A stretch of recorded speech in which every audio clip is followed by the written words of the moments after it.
Senate. Howdy. I call this meeting to order at 7:04 p.m. And we are going to start with opening roll call.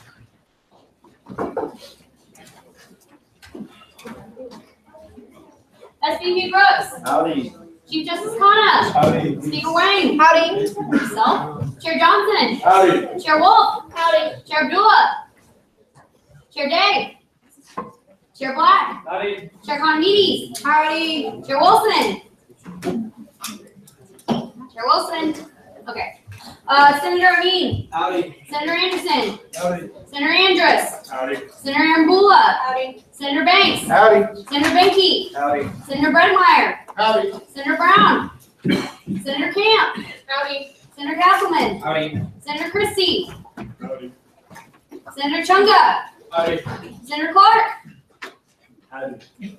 Senator Collins. Howdy. Senator Compton. Howdy. Senator Cook. Howdy. Senator Cox. Howdy. Senator DeGrate. Howdy. Senator Diamond-Terrace. Howdy. Senator Edmondson. Howdy. Senator Evans. Howdy. Senator Hale. Senator Hogue. Allie Hogue. Senator Jillian Hogue. Howdy. Senator Hernandez. Howdy. Senator Hong. Howdy. Senator Hull. Howdy. Senator Jacobson. Howdy. Senator DeYoung. Howdy. Senator Krogh. Julie Krogh. Howdy. Senator Olivia Krogh. Howdy. Senator Lisa Baya. Howdy. Senator Little. Howdy.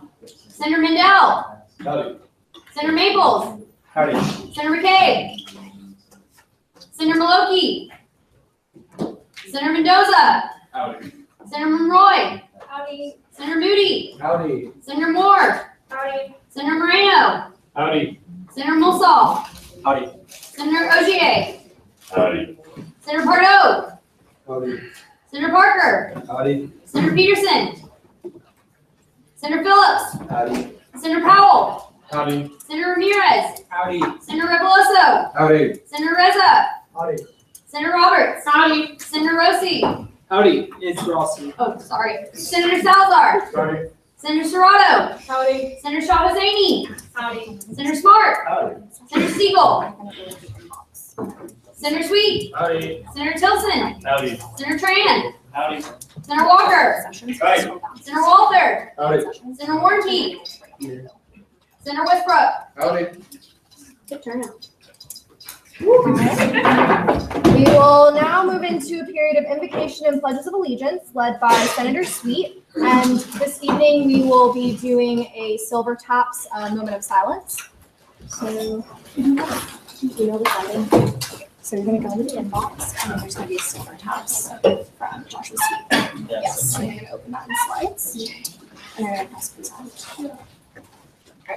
As you all know, last night we had a Silver Taps, so if you please join a moment of silence, and I'll have those in honor. If you could all rise, please.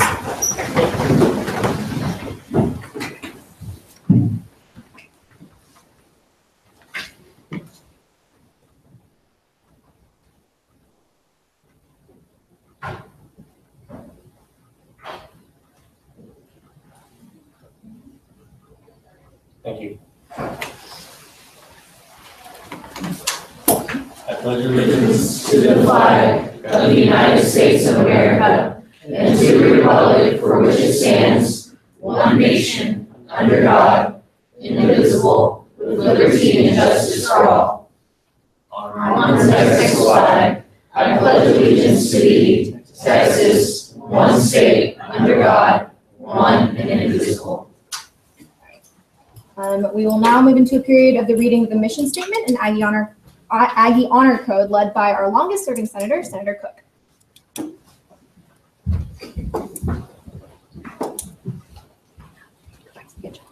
The Texas A&M University Students represents all students in order to enhance the Texas A&M experience within our university and communities through research, legislation, and advocacy in accordance with the core values of our institution. NAVU does not lie, cheat, or steal, or tolerate those who do. All right, and please remain standing. We will now move into a period of the singing of the Spirit of Aggie Land.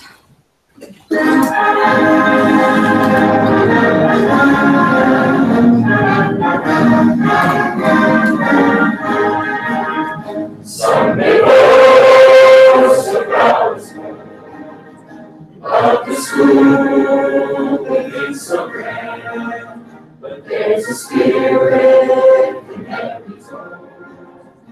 It's the spirit of Aggie land. We are the Aggies that we true to each other as Aggies can be. We've got to fight, boys, we've got to fight. We've got to fight for maroon and white. After we boosted all the rest, they will come and join the best. We are the Aggies are we. We're from Texas A&C. Please be seated. We will now move into a period of the swearing in of our new senators. So if you are a brand new senator,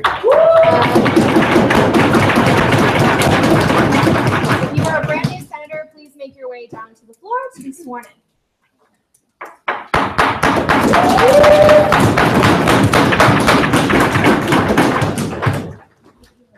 And if you guys could stand up, please. Sorry, I just made you sit. Perfect. Please raise your right hands and repeat after me. I state your name. I, Jacob Allen, Do solemnly swear do solemnly swear that I will faithfully execute to the best of my ability that I will faithfully execute to the best of my ability the duties of the office of state your office. the duties of the office of engineering For the Texas A&M University Student Government Association. for the Texas A&M University Student Government Association To uphold the honor of the same. to uphold the honor of the same. At all times to protect the welfare of the student body. At all times to protect the welfare of the student body And to promote good relations between the students. and to promote good relations between the students And those concerned with the university. and those concerned with the university. Congratulations.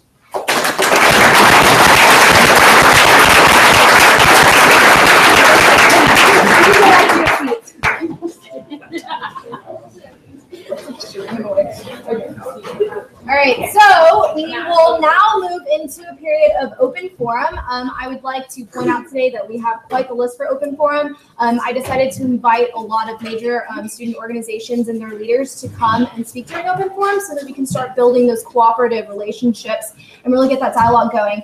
So I'm going to start actually by recognizing myself, and I will be doing a pass down. So Chair Johnson, help me. All right, howdy, Senate. Howdy. I'm a little bit too excited for this, but for new senators, every chair has a pass down. And for those of you who are new, I was pro temp for 4 months. So I added 4 pennies to my little box here. And we're going to do the pass down today to Courtney. The pro temp box, the pass down is kind of crappy because the job is kind of crappy.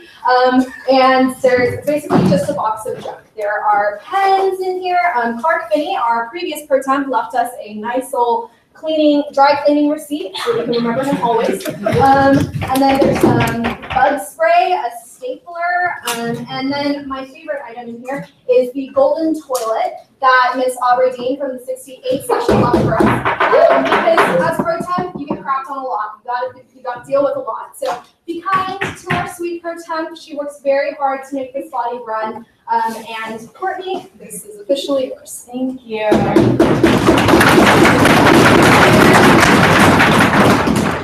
there any questions?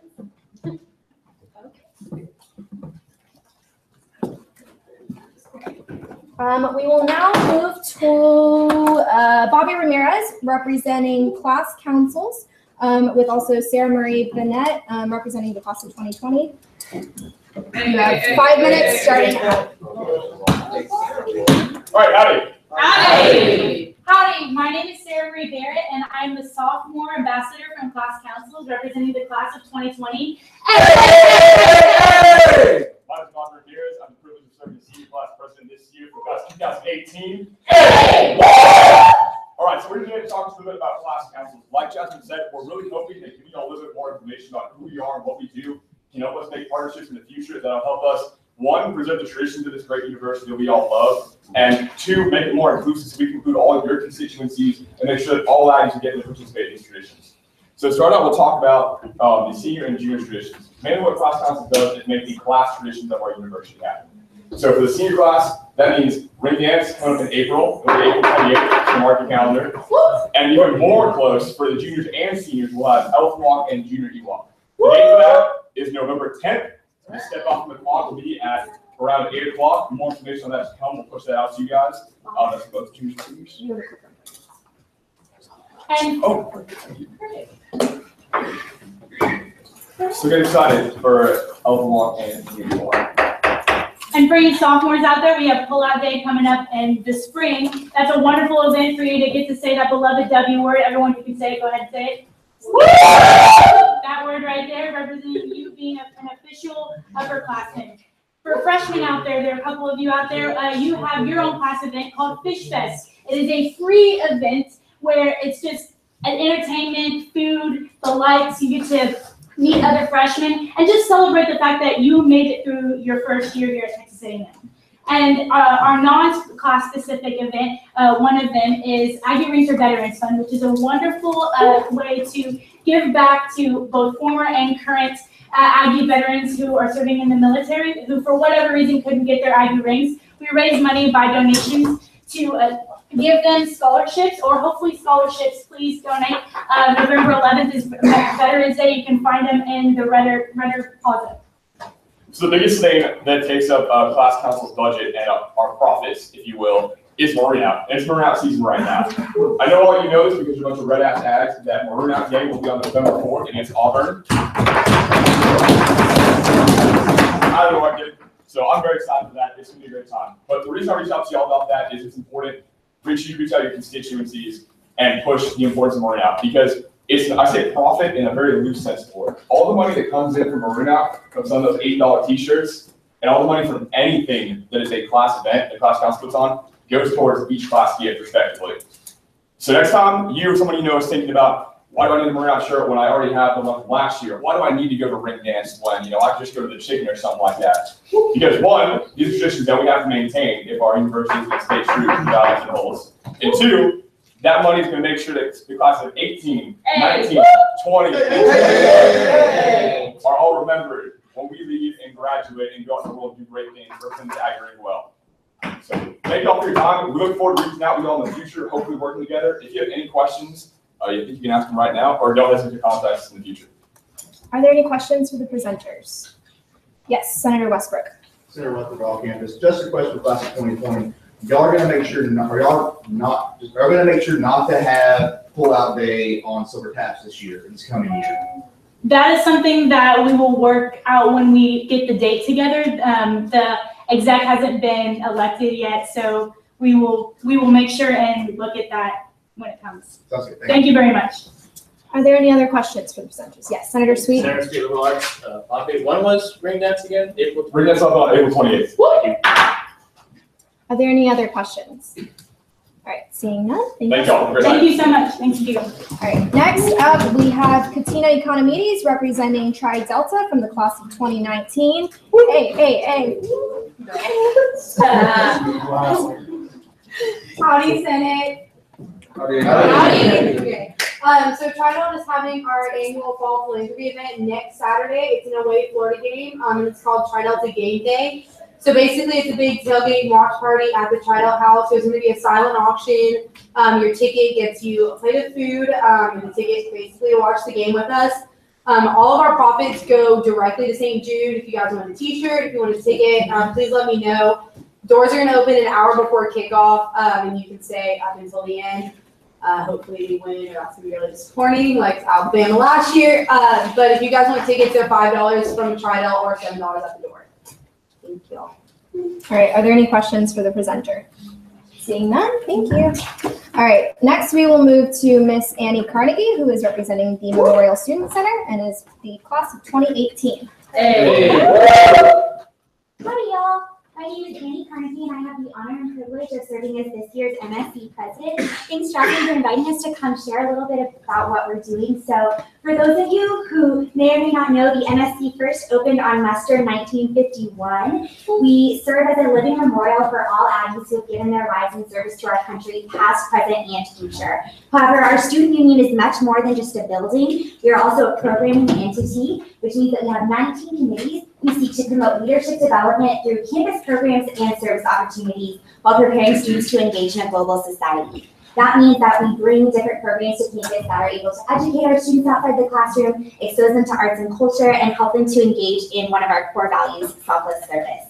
So just to give you some numbers and some statistics, we'll hover between 1,300 and 1,500 members within the MSC this year. We're still waiting to get a final count because we're still in the recruitment process for one of our committees.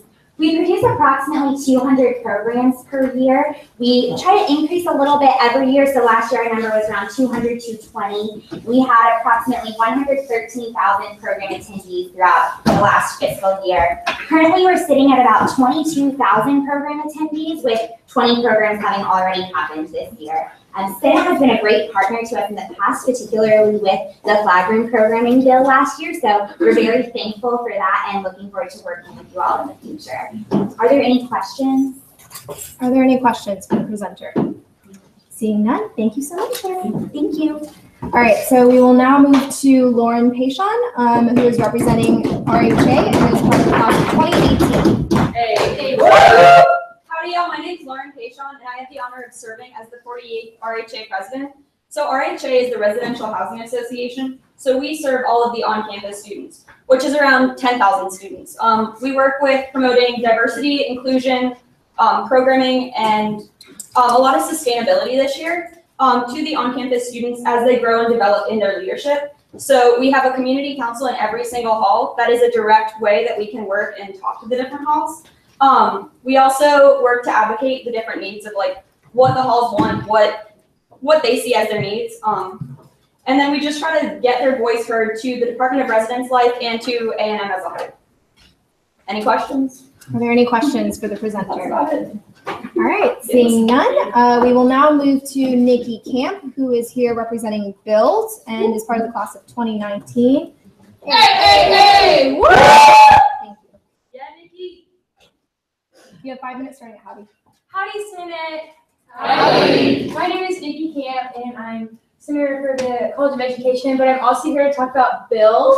So Build is a student organization on campus where we turn shipping containers into mobile medical units and send them to third world countries. So currently we've sent 12, each one to honor one member who passed away in the Aggie bonfire. So we finished those last year. We have some in Iraq, Bolivia, several in South America and Africa right now. So this year we are doing 5 containers, which is the most we've done in a year, to honor Aggie veterans and their families. And so we are here to talk to y'all about just coming out to volunteer. The site is really awesome, and you just go and you help in any way, such as painting, carpentry, whatever's needed. And it's from 9 to 6, Monday through Friday, by the General Services Complex, which is, you can take the 6 bus, I believe, out there, or you can, if you have a pass, you can just park in lot 88. And if more than 50% of Senate goes, we can get on the containers a sticker that has like Senate on there, which is like a cool incentive. But it's really awesome. You have to wear pants and closed-toed shoes and like not tank tops because we don't want y'all to like have nails going through you or whatever. But yeah, it's a lot of fun. I promise. Like they trusted me with a saw, so it's a lot of fun. Y'all should do it. Yeah. Are there any questions for the presenter? All right, seeing none, thank you. We will now move to Miss Lauren Powers, who's representing SGA and is a part of the class of 2018. Hey! You have 5 minutes starting at Hobby. Oh, excuse me. Howdy, Senate. Howdy. Oh, I somewhat missed that. My name is Lauren Powers, and I was a former senator, and as I look around the room, I see some familiar faces, but a lot of new faces, which is super exciting. I know it's new there. So yeah, it's really cool to see. I just want to congratulate all of you who are literally just sworn in. I remember being in your shoes. The meeting that I was, like, my first meeting was extremely, how do you say, heated? And so, we don't have to go into those days anymore, thank goodness. But I commend you on, an awesome campaign and challenge you to hit the ground running, because this is a very important meeting, as you all know. Because what I'm here to speak to you on today is as a current student, but also as a former senator. I have a lot of concerns with our reputation as a Senate and the current process for allocation. And so I know that you guys have spent so much time on this bill that you're going to hear in old business tonight. This will be the third time that you're hearing it. This will be the first time that you have the opportunity to really truly go line by line as a group and give it its due diligence. But in terms of what you guys are here to do and the privilege you have to serve the students, I know that can be really frustrating. And so I just really ask you, I know we've had some awesome presentations about people we're going to have relationships, y'all want to establish relationships with, but this is the time to listen up, because your students are here to voice their concerns, including myself. So this tonight, you'll finally be voting on it. And something I'm very passionate about and ran when I was a senator is transparency, openness, honesty. And so I just want to make the Senate body aware of some of the practices that the Financial Committee kind of slipped on in terms of the process when it came to the actual presentations for this year. Your Finance Committee, although that people that came to present who were asking for a good amount of money were in business professional and business casual, your senators were in casual clothing, gym shorts, Nike shorts, the kind of stuff that you're doing from class. Now, I understand that we're all college students. Homegirl wears those kind of clothes as many chances as she gets. But I was here, I'm speaking in front of Senate, I take you guys seriously. And so I'm going to dress up as much as I can and as much as the opportunity affords. And especially when you're handling money, I believe the professionalism calls for at least business casual. And I hope that as I see everyone a business professional today, you would have kind of the same understanding. Committees were notified up to almost 24 to 48 hours alone only prior to meeting to have their budget and presentation ready to give, to ask for these hefty allocations, which can make or break a committee's budget. And so I don't know about you, I know as senators, we like to wing stuff, especially when we go on the floor. I know, oh man, I cannot count the number of times I did this on this floor. But this is serious business. Thank you. This is serious business that we're talking about. This is serious money that we're trying to allocate. So I'm going to skip over some of the other things, but one of the things that I know each and every one of you know is the financial impact that SGA makes. Motion? Yes. Senator Banks, did you have a motion? Senator Banks on campus, motion to extend time of presentation by 2 minutes. A motion has been made. Are there any seconds? Seeing multiple, all those in favor of extending the period of question and answer by 2 minutes, please say aye. Aye. All those opposed? Yay. Division. Oh gosh. If you are in favor, please stand. Thank you. Love you. I support you. Please stay in order.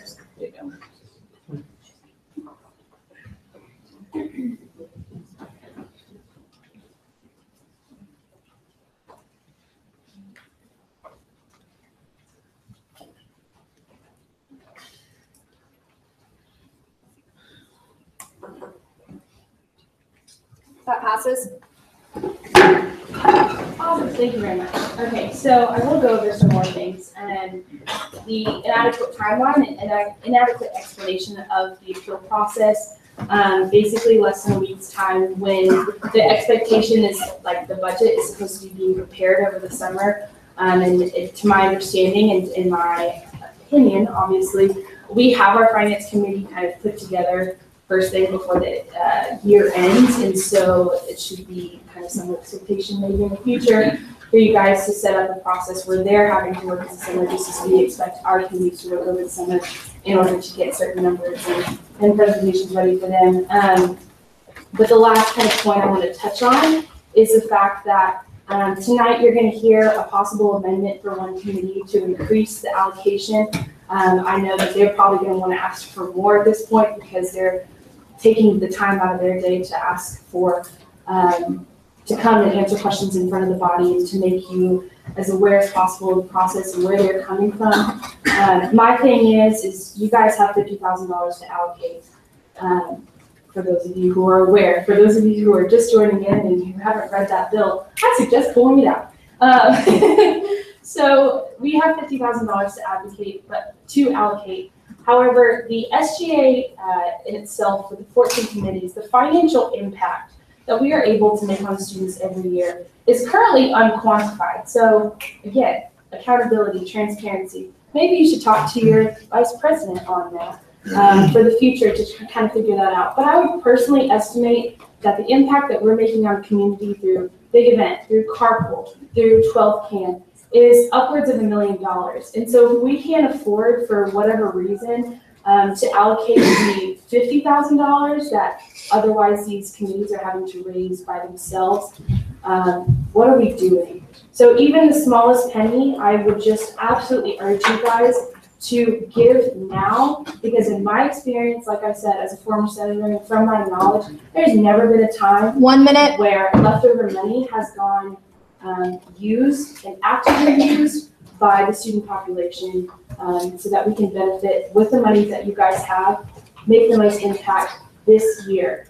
In terms of the process that I've been hitting on, we can't change the past. You guys can change the future, but you also have the opportunity tonight to make an impact on the present, on the students that you are focusing on, and to make sure that self-service in your eyes and in the opinion of students, 30 seconds, is not just a core value, but a foundational value that will continue to be part of the Aggie tradition for years to come. And you are the ones who are voting tonight to make that sort of stance, to make that sort of statement as the beginning of the student body. So I thank you for your time. Good luck to the new senators, and I'm open for questions. Are there any questions for the presenter? Okay, so I'm going to start by recognizing Chair Economides. Chair Economides, Legislative Affairs. I know you touched on the fact that the process was like a little bit rushed. There wasn't enough time. Do you not agree that since the hurricane happened and school was pushed back, that ran through everyone's schedule, and that's why finance did not want to wait a whole other week to go through it? Do you not agree with that? Right, no, I definitely agree with that. What I was proposing in terms of the future is, like I said, Hurricane Harvey, yes, horribly devastating. My personal grandmother's house was destroyed.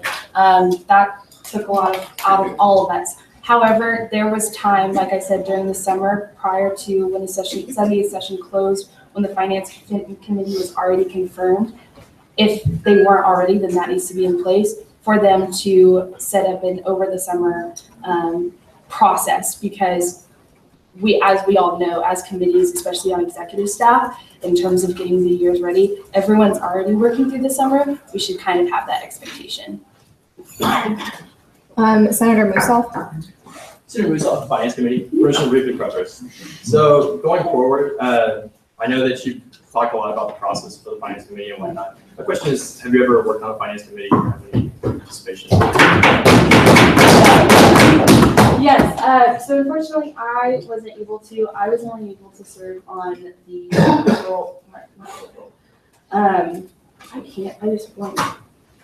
the Legislative Affairs Committee, because I felt for my personal caucus at the time that was going to be kind of the most important.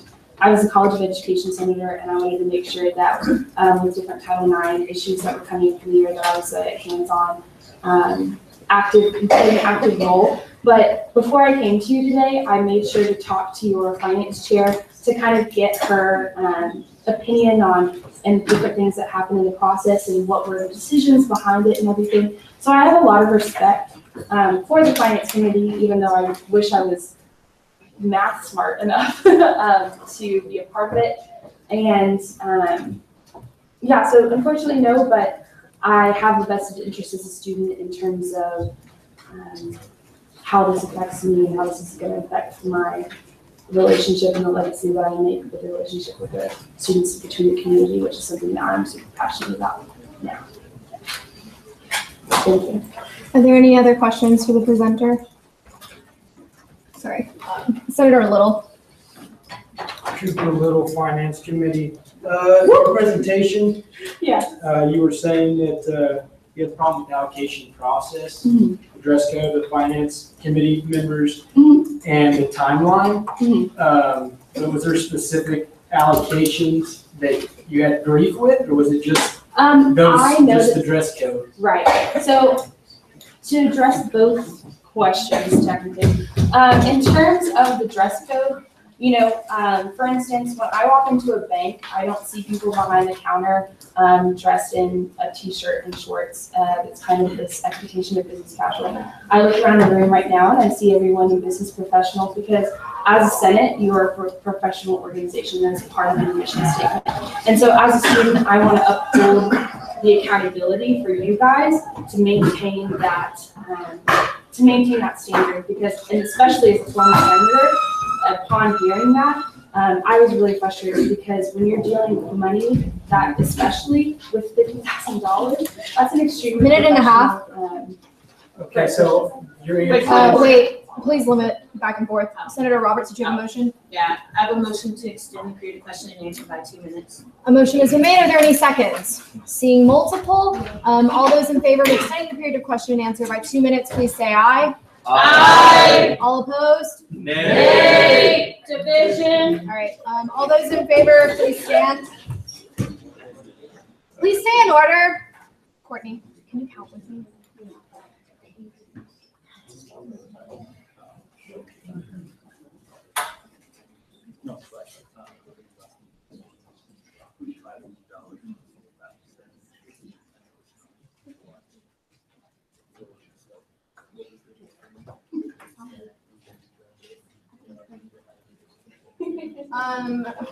I need to do math. I'm sorry. I feel the same way.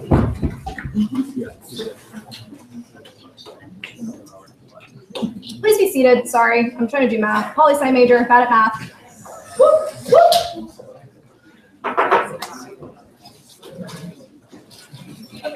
That passes. So please stay in order. So I'm trying to remember the second half of the question, which I think was asking if I had any grief with the actual allocations. Specific allocations. Please limit back and forth. Right. Sorry, I was trying to help you out by saying it. So for my presentation, the reason why I'm here, my most vested interest is as a former senator and the reputation of the Senate and me coming here as a student upholding that reputation. However, I know that there are going to be presentations after me talking about specific allocations, and so I'm going to give them their time to address it because they also have more knowledge than me in terms of the grievances that they have. So, yeah. Senator Parker. Senator Parker, Finance Committee.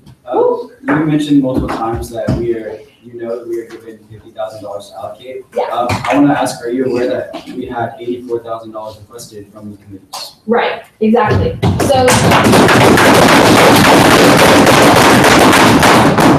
I think I know who the Finance Committee is now.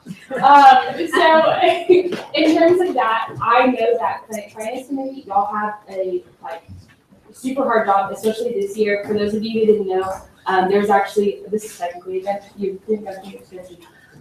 they actually had another committee to add on to the process. They took away one but added two, and therefore had another committee to kind of allocate all these funds to. So I completely understand the process and its significance and the major cuts we are having to make to absolutely everyone, including cuts that can be hurtful to the needs and fundamental operations of this committee. My question to you then would be, if you're cutting over $34,000 worth of funds, why are you giving it 2 weeks to make those kind of decisions? I understand that with the hurricane you have different pushbacks and everything like that, but in terms of the future, that's where I'm thinking right now.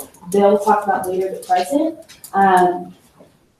Why wasn't that set up prior to? Why weren't we working on those kind of decisions, giving them the adequate time that they need during the summer or in May, that kind of thing. And I know as a finance committee person, you didn't have that ability then, so I'm talking about now in the future and what you guys can be working on, as you said, in terms of changing the code, in terms of changing the timeline, just holding all accountable to that. Senator Rossi, you have 30 seconds. Question withdrawn, it's already been asked. Senator Little, 30 seconds remaining. Since Cooper Little, Senator, sorry. Since, we only have $50,000 budget to allocate, are you aware that everyone got cut on our list, as well as who would you expect us to get that money from? Who would you like us to ask that money from? So everyone would be happy. Right. We'd love to get it to everyone. Yeah, so I actually have what I Please finish your addressed in my sentence. presentation was quantifying the financial impact that SGA makes and then making an approach to the university with that, knowing that it can even be at least 10 times what y'all are able to give. Your time has expired. We will now be moving on to Ms. Shanti Israni, representing SGA, and she is also part of the class of 2018. Hey. Well, howdy, Senate. Hi. My name is Shanti. I'm a senior communication major from Brownsville, Texas, but more importantly, I'm a loud and proud member of the Fighting Tech Side Class 2018. Hey. Wow. And man, am I excited to be here. I look around and I see a group of leaders who said, hey, you know what? There are over 1,000 organizations at A&M, and I decided that I want to serve the student body. And I know what it's like to be at these meetings. Started off my freshman year. I wasn't a Senate officiate or anything, but would go to all these meetings and see how hard it is. Sometimes your meetings are like 4 hours long. There's a lot of debate here, and so it gets tiring. And so I know the sacrifice that you put in. And I'm so thankful that we have leaders like you who say, hey, you know what, I love Texas A&M and I want to serve this body. And as I think about y'all, and as I think about leadership, I think about how awesome this school is. And you obviously cannot answer this, but raise your hand if you know Texas A&M's mission statement. No? Okay, so Texas A&M's mission is to develop leaders of character dedicated to serving the greater good. Now our question is, what kind of leaders do you want to develop? Texas A&M has 6 core values: excellence, integrity, leadership, loyalty, respect, and selfless service. And now I ask myself, hey, you're in SGA. What in the world does SGA do? I know you all have laptops, you like doing homework on them, you like looking at legislation. So would you do me a favor and go to sga.tamu.edu right now? I'm going to pull it up with you and look at my phone. sga.tamu.edu. We've been trying to make that website better year after year, but we can never get a really good tech guy. So if you're really good at tech, maybe you should talk to Mr. Bobby Brooks and say, hey, what's this website? So if you're there already, you've got your mission statement right on top. And the mission statement of the Student Government Association is to serve Texas A&M University by representing student opinion, addressing campus needs through targeted programming, and the maintenance of tradition, and providing opportunities for leadership development in order to enrich the quality of student life. So I'm going to focus on those last parts. The maintenance of tradition and providing opportunities for leadership development in order to enrich the quality of student life. Wow, y'all have an incredible opportunity. Okay, so you're still on the website, right? Yes, nod your head. Okay, so I want you to look down. It says SGA Maryland, and there's a video. Do you see what the picture is on that video? Does anybody know what day that is? Nod your head, yes, no? Okay, it's the day of the big event. Wow, what an exciting day. Who has volunteered for the big event? Yeah, woo! That's awesome. So I'm here to talk about an organization that I love and is so near and dear to my heart. I 2 minutes. That I want to get involved in things that make my heart beat fast, to last longer than the next 2 years, and that have an impact that is focused on people. And the vision is all of those things. And so let me tell you a story.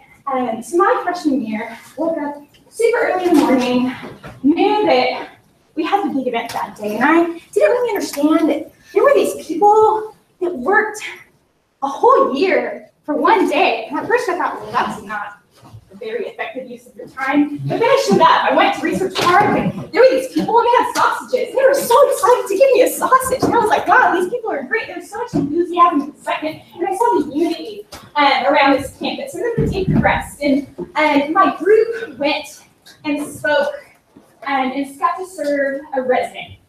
This was a lady, and she lived with her daughter on a ranch. It's called Star Ranch. And so we all had different jobs, but my job was to clean out some garden beds and break some leaves. And at the end of that, this lady, we got to meet with her and dine with her and hear her story. And she said, hey, wow, I am so thankful for you because the work you did today would have taken me over 10 years to do.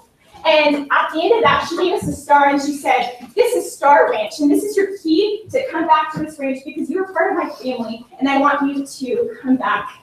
Y'all, that is what the Big Event does. The Big Event is about service and relationship. And today I've been informed that, wow, I'm sorry. I know that you have lots of people that you have to give money to, but the Big Event operates on a $150,000 budget, and we can't have a big event if we don't have enough money. And so I would like to ask you to please finish your sentence. Your allocation. Thank you. Any questions? Are there any questions for the presenter? Senator Little? For the Little College of Ag, you said that you need tools in order to operate, right? Yeah, absolutely. So if tools are so crucial to y'all's, operation, y'all's one-day operation, which is a great thing, we'd love to give y'all money. Why do y'all not feel it's necessary to have some sort of inventory system? Yeah, absolutely. So we do have an inventory system. We count our tools every year on school day. It's a fun time. Go up, socks on tops. And our tools get broken. They get lost. So we have to buy new tools every single day, and we do have an inventory. And so we have to spend money on that every year. Okay, if I need to ask another question. Permission to follow up. Permission to follow up. What information? We're currently in a period of question and answer, so I can only recognize you as a question. I'm going to put you at the end. Okay. You say you have an inventory system, but during the presentation, when we asked the gal what the inventory system was, she said y'all did not have numbers on the amount of tools that y'all had broken or lost and whatnot. And even I see in your email that y'all have to pay for tools that are lost and broken, right? But $8,000 worth? Okay, so here we go.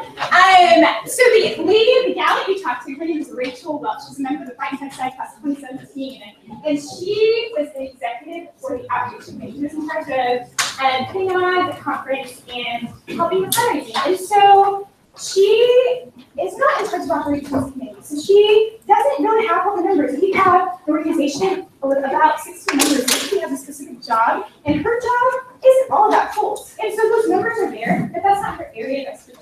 She focuses on the money because she's in charge of finances. So excuse me, I apologize on behalf of her. She can have those numbers for you. Okay. I'll put you at the end. Senator Westbrook. Senator Westbrook. Senator Westbrook? It was a point of entry inquiry, but. Oh. I didn't answer my question. Okay, is it You gotta answered? drink your water. Okay. Senator Musoff? Certainly, Finance Committee. So, talk a lot, permission to read the reference. You talk about this website coming up online, and whatnot, and on the website, it says that you recently received a new endowment. Yeah. Where's that money going? That money is going towards students who cannot afford to pay their dues. And we want to be an organization that is accessible for all types of students and the donor. So I'm with the Texas A&M Foundation, and the purpose of the Texas A&M Foundation is to support Texas A&M University. And what's different from giving to the Association for Students and the Texas A&M Foundation is that donors get to choose where they put that money. And so that specific donor said, I want this money to go towards dues. So we don't have the option of using that money for any other purpose because the donor said, this is for dues for students who can't afford that. Thank you, Braxton. I appreciate that. Chair Black? Withdraw. Senator Walter? Withdraw. Senator Little? Withdrawn. Senator Moreno? Senator Moreno, College of Engineering. I am not in the Finance Committee, but I do want to ask a question. Mrs. Ronnie, you need to. Oh, I apologize. Forgive me. I just like walking. Just skip this, you know. So based on the cuts that are listed in the bill, how much do you? On the left. On the I didn't bill. hear correctly. On the bill. Uh-huh. What are you requesting in terms of like reducing the cuts to? Because I'm a bit confused about what. Yeah, absolutely. So I am a member of the Big Event, and I'm not on the executive team. However, there are two members, our director and our operations executive are both here to explain those following my presentation, so they can go a little more into detail about what that looks like. All right, Senator Sweet. Sarah Sweet, Liberal Arts. So based on the question here, where you approved 10,000, you're offering a budget much greater. In previous years, how big is this budget change? Like last year, did y'all work off a budget of how much, as far as what we've given you as SGA? Last year. I can reserve this question for the next member. I'll withdraw. Thank you. Senator Serrato, you have a minute remaining. Right. My question is, why is it that only the rich community, like the college student community, are the ones that get the help and not Bryan, the ones that actually?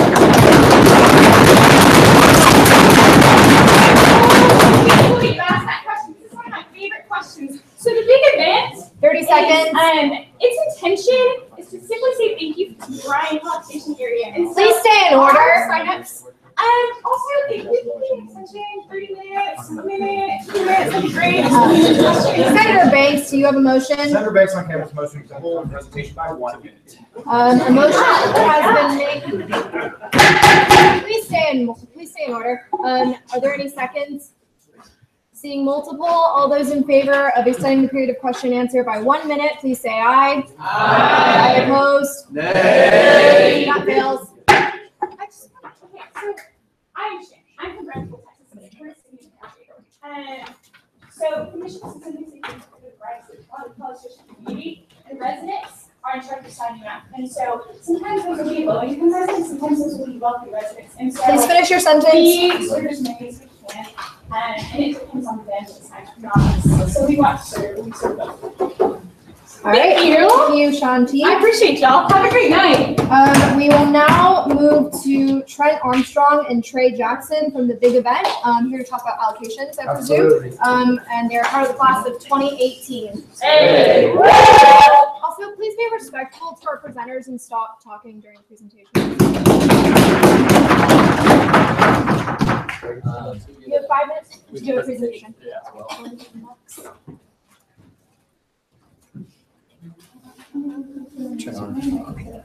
All right. Howdy, Senate.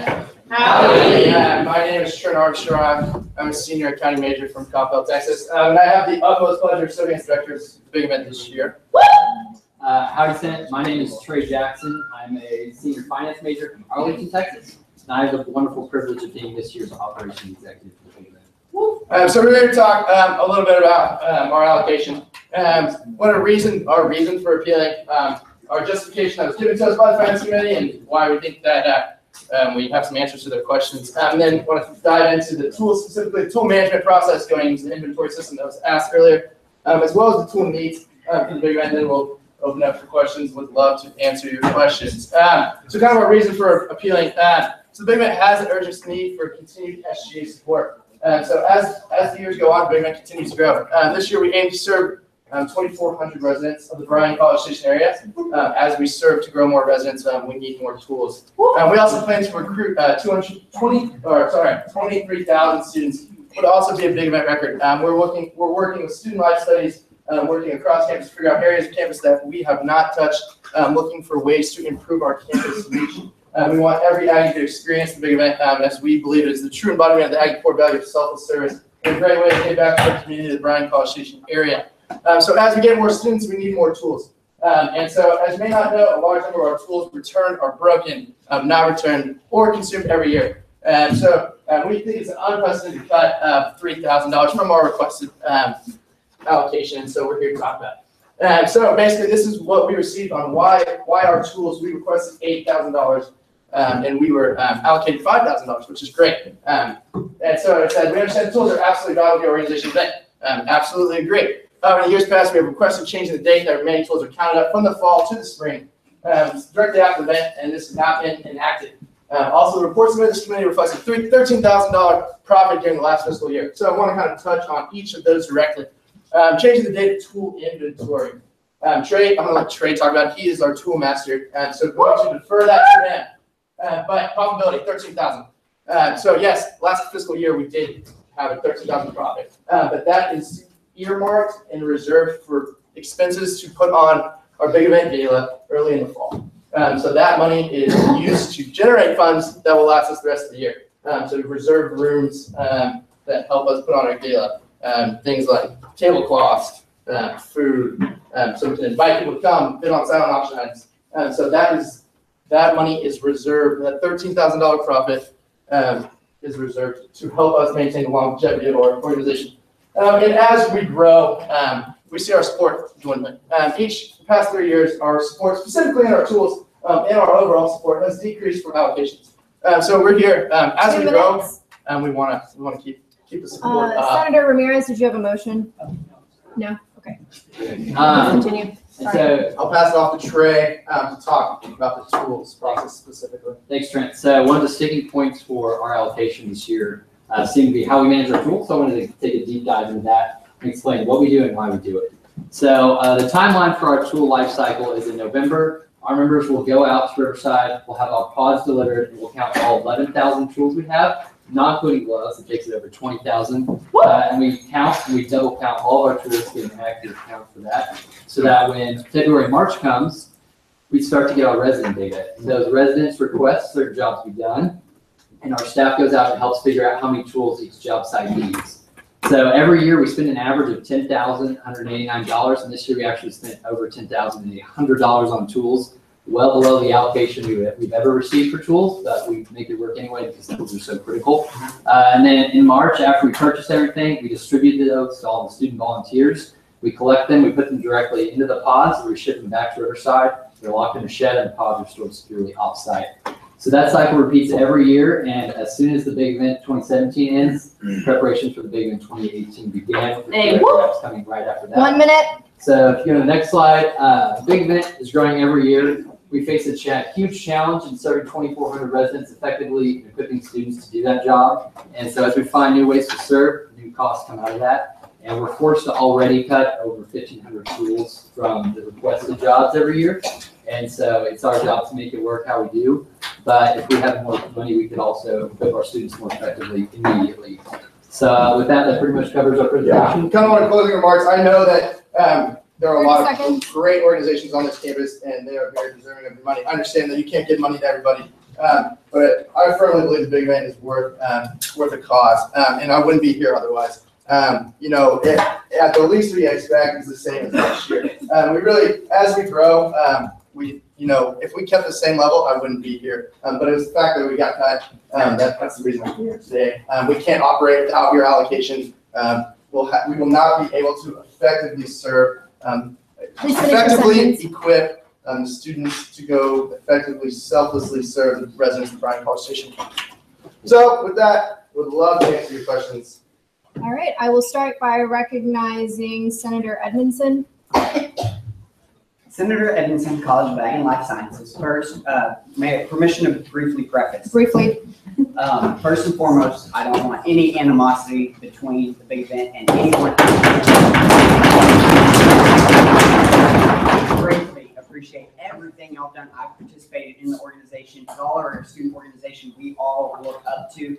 And because of that, it doesn't make the organization infallible, and it means we need to hold you to the highest standard because so many people look up to you. And so we hope that we show our appreciation with 20% of the budget at the very least, how much we support the big event.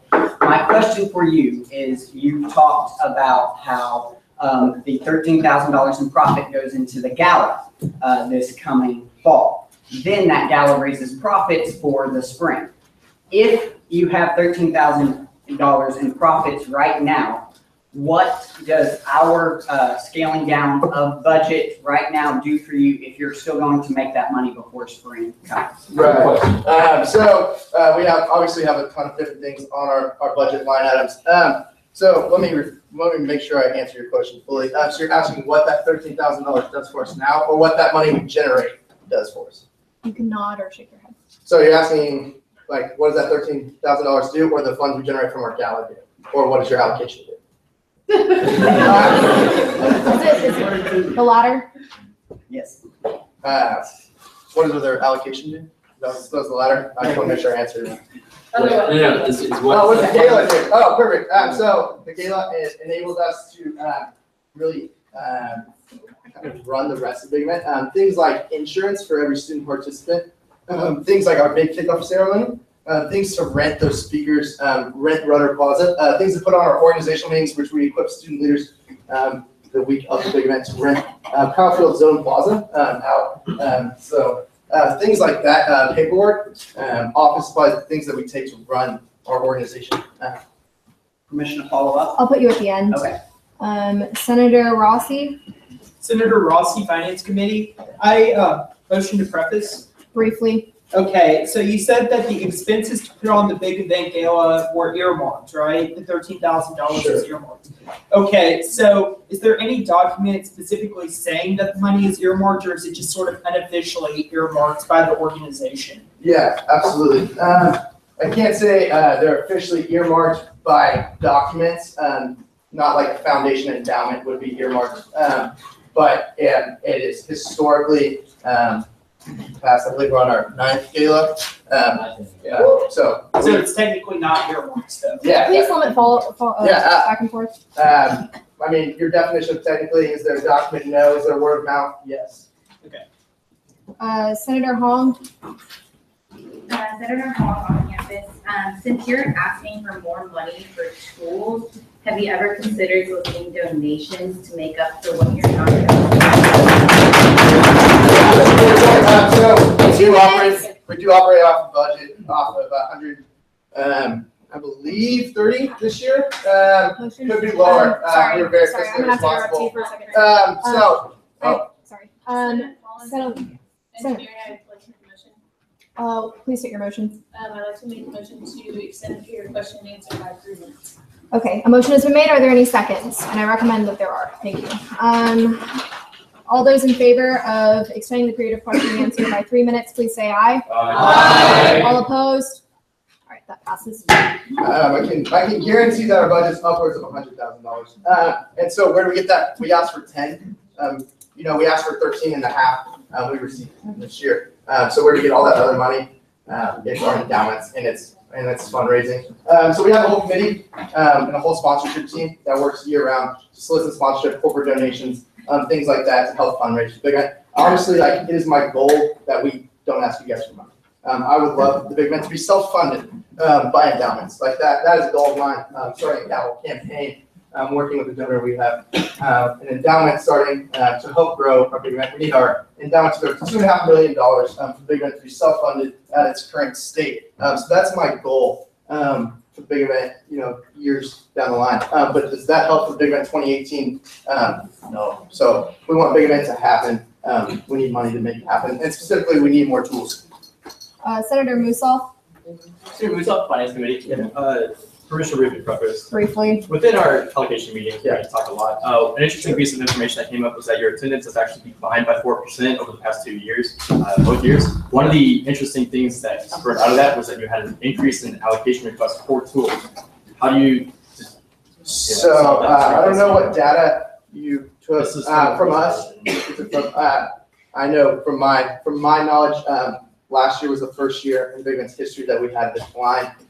Largely contributed to the fact that it was the first year we've ever sold T-shirts.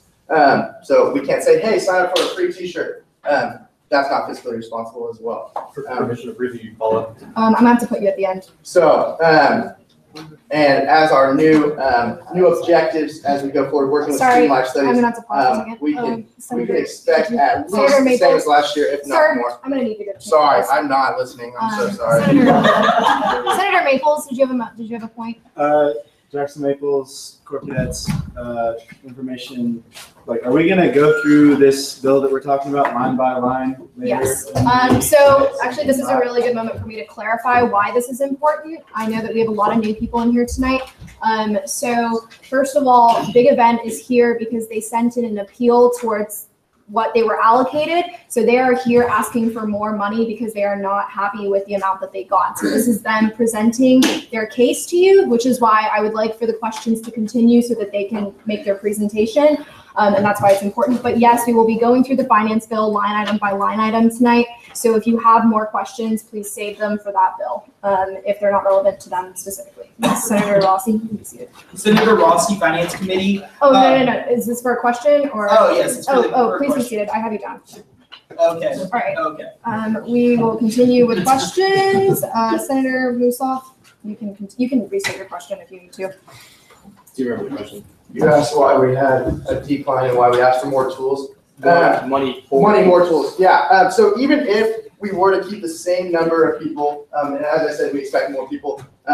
We cut, I believe it was 1691 tools that residents requested. If I was to put a dollar figure on that, it would be more than $8,000 worth of tools. So if we were to say like, hey, we reach the same number of students, we could still use that $8,000 to buy tools to better serve residents.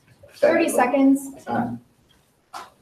Senator Parker, did you have a motion? Yeah, Senator Parker, College of Engineering, I have a motion to extend the period of question and answer by 4 minutes. Okay, a motion has been made. Are there any seconds? Seeing multiple, all those in favor of extending the period of question and answer by 4 minutes, please say aye. Aye. All opposed?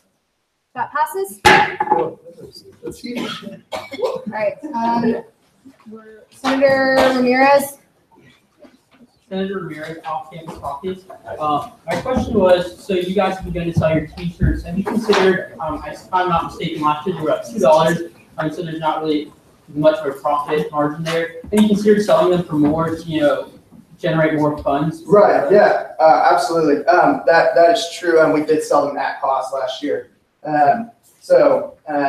That we have considered, yes, to answer your question. Last year we decided no. And this year, that decision is yet to be made. Our prerogative last year in making that decision was to focus on like why are we paying? Why should students pay to participate in selfless service? And if we're able to make it happen without them paying for it, even if it is a couple bucks here or there, that would be preferable. If we could give away free t-shirts, like I would love to do that too. But we just can't. And so to answer your question, yes, we have considered it, but it's on the notion of what's best for the student. Are we really furthering our mission of the big event by asking students to pay about $2 for a t-shirt that big event then profits? I don't really know about that. Senator Collins. Senator Collins, Engineering. Just to clarify, can you state your operational budget and what percent that is for students? I honestly do not know the total number of our budget off the top of my head. I am the director, our assistant director is our chief finance officer. Unfortunately, she couldn't be here tonight due to some school stuff. So I stepped in and oversee it all. I know that I believe that it is 7% of our total operating budget, with our allocations. Thank you. To the best of my knowledge. Senator Krogh. Senator Krogh, off-campus caucus. Since tools are not being returned, have y'all thought of implementing a harsher standard on students for not bringing back the tools and just not returning their IDs to them, like having a deposit that you would give back to them? So we have tossed around the idea of either charging for students or being really hardcore about getting all of our tools returned. But the fact of the matter is both that conflicts with our mission and also the logistical side. So as far as the mission, if we charge a deposit to return our tools, that would dramatically hurt the number of students that sign up to serve on the day of. And then on the logistical side, we already have challenges getting IDs back to students. And then from a practical standpoint, they could just say, well, bro, it's a free way. And we don't really have a way to verify that. So we sort of on the owner code, we take that very seriously, of course, here at A&M. And so we figure if students are served hard enough to go out and serve the community on a Saturday, they're probably not the type of student that's going to be taking a bundle of tools home and selling. Senator Banks. Senator Banks on campus, not finance committee. So guys not being too knowledgeable about finance committee hearings y'all had with them. And forgive me if I'm misunderstanding, but earlier you said that you had about $130,000 of operating budget. Yes, sir. So you're requesting from us about $3,000 increase. That seems like a drop in the bucket to me, not being knowledgeable about all this. So we requested 8,000, I'm talking about tools line item only. Minute and a half. So we were deducted, 5,500 Senator Smart, for did you have a different. motion? Senator Smart, College of Geoscience, I have a motion to extend the period of question and answer by 4 minutes.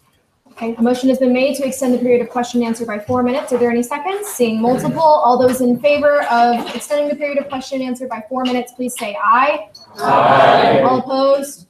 That passes. To answer your question, so we were, the cuts that were made, I believe we lost $550, sorry, of different things, printing, mailing, that sort of thing. Will that affect us to operate?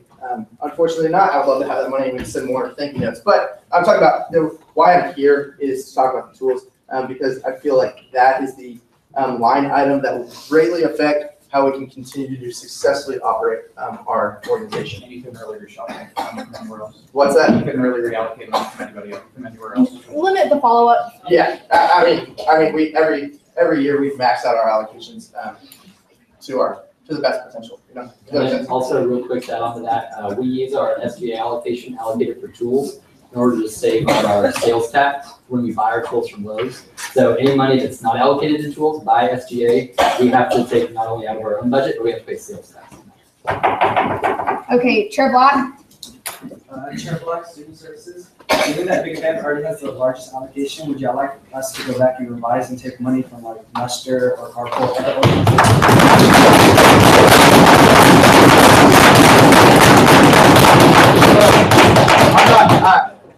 I mean, I don't make those decisions, man. But I mean, you're asking me to make that decision for you, and you're way more knowledgeable in all the presentations of that. I can guarantee you that, like what decisions you guys made. Want a second senator from College of Ag and Life Science? No hard feelings. The Big Event will continue to be successful. We're just asking for a little help, and I wouldn't be doing my job as the Big Event director if I didn't try. And so, while I respect all the hard work you guys have done, and I know it's not easy, and so I'm just doing my best. Senator Parker. Senator Parker, College of Engineering. I just wanted to ask you guys if you are aware that the Senate's budget to allocate to organizations has been at $50,000 for at least the last 5 years. And as organizations continue to come in and keep requesting more and more money, we cannot sustain the growth of every organization. So as you guys say, you mentioned that you want to continue growing as an organization. We cut a mere $1,200 from the $130,000 operating budget. So I just want to ask if you guys are aware that that is our situation. Yeah, absolutely. And the reason I'm here is to make you aware of my situation as well. So I'm with you on that. If there's a way to get more money, you let me know, we'll talk. I'd love to get more money. Get some more of my fellow SGA some more money as well. So if you want to talk about it, let's talk about it. Senator Roberts. Senator Roberts, College of Liberal Arts, permission to briefly preference? No. No? Okay, so, have you considered moving the hosting a big event away from Kyle Field Plaza over to like Lot 100 or a bigger area that's going to be a lot cheaper, somewhere more open that won't charge you as much? Yeah, Check absolutely. online. So we were in Lot 100 previously, and working with university officials, they actually asked us to move because we outgrew Lot 100. So Kyle Field's done plaza, the logistics of getting in and out, the traffic, maybe not the plaza itself seems big, but the parking garages, the flexibility of that is why they asked us to move there. And to be honest with you, the university tells us where we need to go. And so, you know, like, yeah. Does that answer your question? Permission to follow? I'll have to put you at the end. Senator Musall. Withdrawn. Senator Walter. Senator Walter. Minute and a half. So currently right now, Big Event. Senator Compton, do you have a motion? Senator Compton, Coles, I have a motion to extend question and answer by 4 minutes. Are there any seconds? Seeing multiple, all those in favor of extending the period of question and answer by 4 minutes, please say aye. Aye. All opposed? Nay. That fails. Division. All right. If you're in favor, please stand. Courtney.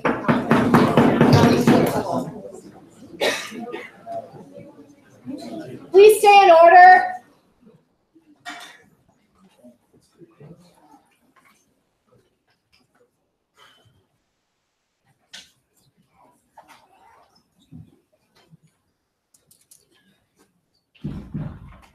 If you are opposed, can you stand, please? Okay, so 1, that passes. All right, you can be seated. That passes. Yes. So, Senator Walker, please continue. like I was saying, $2,200 or 4.4% of our total budget goes to printing out materials to hand out to people on the day of. Do y'all consider going digital, considering this is such a large expense? Yeah, absolutely. So we are working with a company called GoVision, trying to get them to sponsor us. Oh, can you remain standing, please? Looking to increase our number of screens. So one day that we can go digital. So to answer your question, absolutely, we're looking to go digital. If we didn't have to print any flyers, that'd be great. Senator Moreno. Senator Moreno, College of Engineering. In terms of the tools that you acquire for the big event, which tool is the most expensive that you have to allocate more money towards than?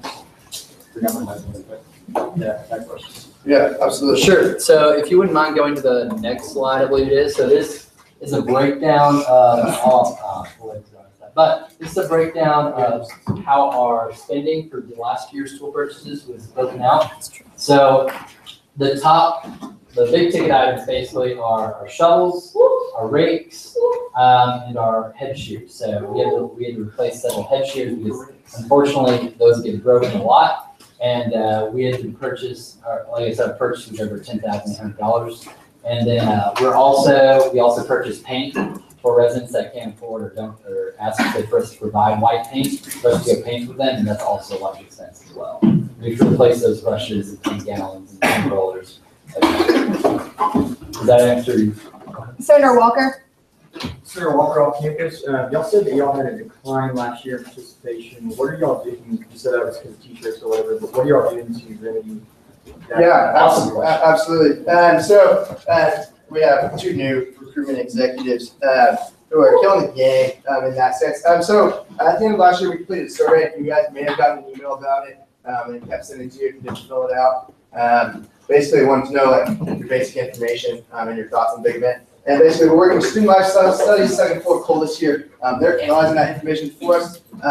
And we're working to say, okay, what parts of campus are we not hitting? What age groups are we not hitting? I can tell you that grad students is an area that we're specifically looking to move into as well. And we're also looking to make it easier for individual students to sign up. So students who are like, hey, I don't have a group to sign up with, who do I sign up with? Working with our IT department, kind of the logistical things of how we can put these guys in a group and match them up into the jobs and work. So if you're like, hey, I don't have a group to sign up with, like you for sure can help. And so working through that. So to answer your question, moves are being made. And I won't guarantee it, but strongly say that we're going to break a record this year. So, Senator Smart. Senator Smart, College of Geoscience. Have y'all considered partnering up with perhaps the Build Project on campus or other 2 minutes. organizations similar to that where you could acquire tools, use them through brother and sister organizations? Yeah, so great question. We definitely look into all of our partnerships. In fact, this year, kind of our single year mission statement is relationships for the future. So we're going to go help Build with their service project in a couple weeks, I believe. And they've been a great support to us. They'll help out on the day of a lot. The issue logistically with borrowing their tools and vice versa is since they're doing hardcore construction of shipping containers, a lot of power tools, which is specifically prohibited by our insurance agreement. And then the second part of that is we do loan out our tools to other organizations. Like, for example, tomorrow we're loaning 15 shovels to Centuryman. So not only do we have partnerships, but we also try and help support other organizations who don't have the budget to go buy 10,000 tools, but if they can get use out of them while they're sitting in Riverside, we're more than happy to facilitate. I want to donate on that. There is a form that they sign that say, like, hey, if you don't return these in good quality, like, you will reimburse us for that. So while I'm sitting here asking for tools, I want you to know that, like, hey, we have our bases covered there. So just wanted to add on that. But yeah. Chair Wolf. Chair Wolf, academic affairs. So an attempt to find a solution elsewhere instead of arguing. On the applications for the residents, do you have a spot where they can indicate if they have tools or not? Yes, we do. For every job site, we say, how many tools do you need total? And then the next question we ask is, how many can you provide? You have 1 minute remaining. When we're lucky, the residents able to provide all the tools. We love that. But also to further our mission of supporting all the residents, no matter who they are, we want to be there to support them and provide tools when they don't have it. Does that answer? Yeah. Okay. Senator Compton. Senator Mendoza. Senator Mendoza, freshman caucus. Based off what she said, have y'all considered asking for donations of tools from the community? Yeah, absolutely. So we're working in conjunction with the Houston Tool Bank, and work like that has been thrown out in the past. We honestly 30 seconds. We get all of our tools at cost with our partnership with Lowe's. So if we were to buy these at fair price, our tool cost would be north of $40,000. And so the fact that we spend 10.5 is great. So please finish your sentence. Yeah. Thank you guys so much. Thank you. I want you to know that I respect everything you guys do here. No hard feelings either way. And that if you ever need any of us, we're just down the hall. And we hope we see you on March 24th, 27th, 18th.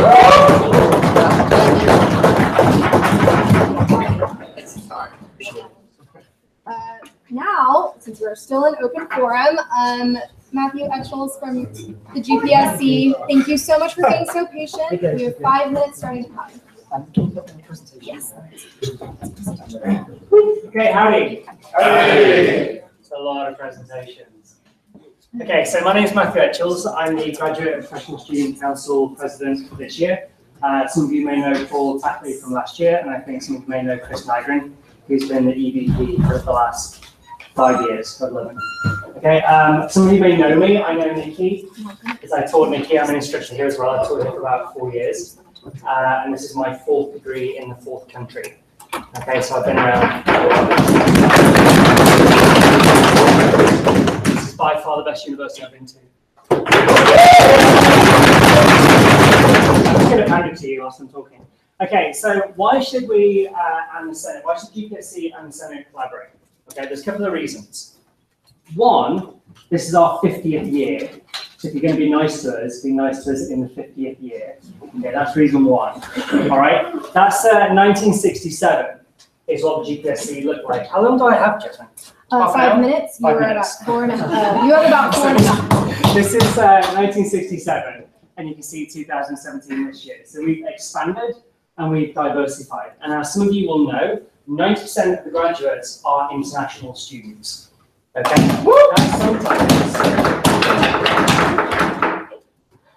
that sometimes leads to a few differences in what we want and how we want it.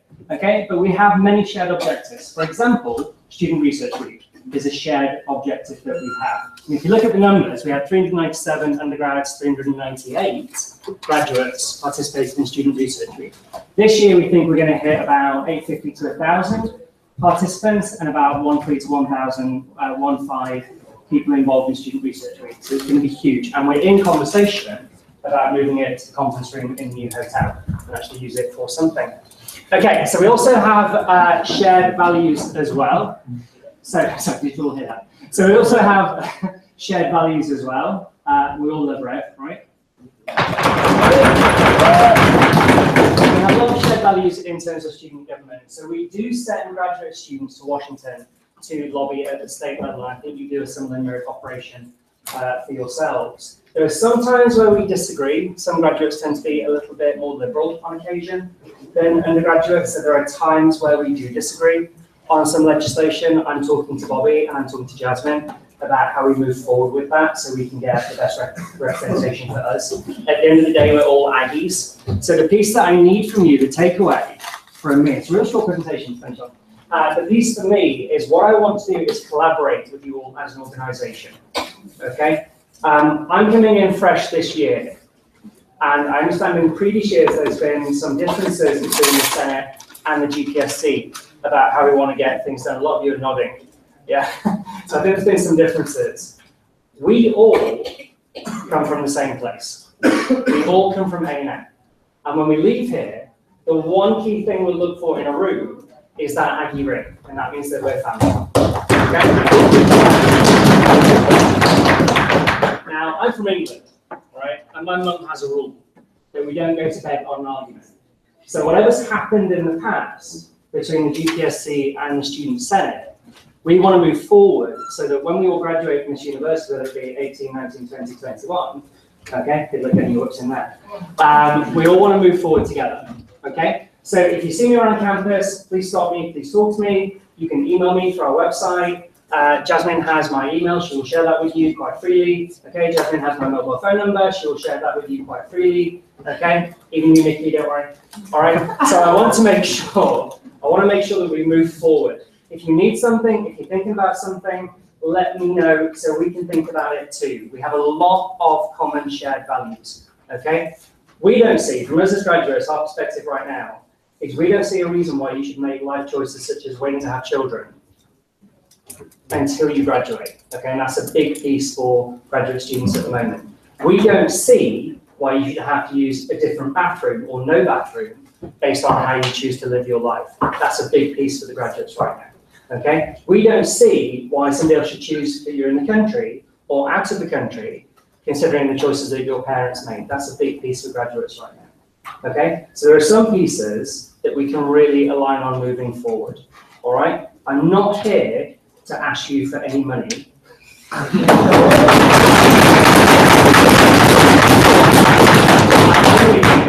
I'm only here to ask you for collaboration, all right? And that's easily done, and it's always free in my book, okay? I'll open up for questions. All right, are there any questions? Senator Reza, am I saying that correctly? Reza? Senator Reza from College of Engineering. I just have a quick question in the Sure. sense that how do y'all want to collaborate with the Senate? Any particular ways? Yeah, that's a great question. So, for example, one of your senators, I read it the other week, was bringing a resolution to you about DACA. Yeah, who was that? Matthew. Okay, all right. So there's a few pieces there that we do things at the same time. Yeah, I think one thing that's really confusing for the government at a state level and the government at a national level, when they look at A&M, the Student Senate will send something out at a national level, and then us as graduates will send something out at a national level. And they may say two different things. That's very confusing for the government, okay? And then you have UT doing the same thing, you have Baylor doing the same thing, you have Sam Houston doing the same thing. So that becomes very confusing at a state level and a national level. So one piece, to answer your question directly where we can collaborate, is getting clarity on what goes out of this institution in terms of our voice and our opinions. That'd be the key piece that we can do this year. Does that answer your question? Senator Crowe. Howdy. Howdy. Senator Crowe, Golf Campus Caucus Leader. So as a graduate student who has taken lots of classes, is friends with tons of international students who are coming to be part of our student body here, I'm kind of curious to see how you as a leader of the graduate students is incorporating them into the ID traditions and values that we will see here in New Jersey. I think the video that the foundation made recently was, for me as a graduate leader, was the most kind of on-point video that I've seen, how we are respecting our past and our traditions, but also looking forward to what A&M is going to become. So I think for me, as international students come in, they have a lot of different values. They come from a lot of different countries. They're different ages, the whole gambit. You can name the demographic, I can tell you that student is with us, okay? There is a kind of a synergism that happens when people come to A&M. For graduates, it tends to take a little bit longer because for me, I know my first 2 years here, I got off the bus, I went to my office, I went to my classroom, I got back on the bus, and I went home. So things like muster, things like silver tabs, things like the big events, things like Student Research Week, they kind of get put on the back burner because we're like research. Yeah. I think over a period of time that changes, and I think the way that I'm perceiving this year is that if we carry on the way we were going as graduates, we're becoming more separate from the undergraduates. And one thing I want to do this year, that's why my relationship with Jasmine is important, why my relationship with Bobby is important. I met with Jacori during summer whilst he was still in position. So these relationships are important to me. I've been getting up, right? I've been getting up at 6 in the morning to go running with the corps. Not because I love running at 6 in the morning, I'm like 38, right? I quite like my lie-in. But I feel it's important to have that relationship so I can see these men and women beyond the uniform. So there are a few of the things that I'm doing this year to kind of build collaboration, build bridges, so that those who come after me can continue to do that. Okay. We're all the same. Doesn't matter if you're from country A, country B, we're all the same, we're all the same.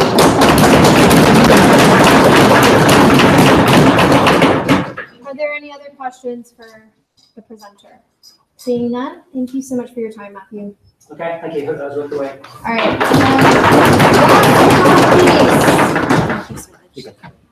Last but not least, we have Samuel Evans representing Academic Affairs, who is also part of the class of 2019. Hey.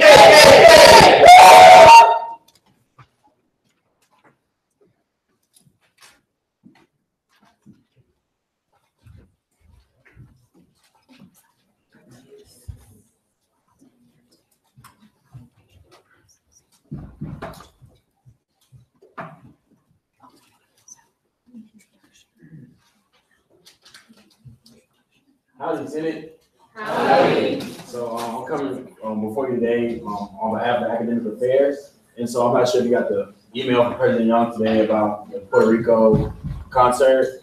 So that'll be going on the 21st. But also we have another event for Academic Affairs that'll be going on the 27th, which is basically a Power to Puerto Rico event. And so what this is we want to, so basically as you know, hurricane hit Puerto Rico pretty hard and 3 million people out of power. So what we have here is actually an A&M startup company called Power Boost Society, and it gives you up to a 50% charge on your cell phone, and it's for Android and Apple. So if you have an Android phone, you don't want to test it out, you can. So this is Apple. So it works for. So we'll test it out. If you plug it in.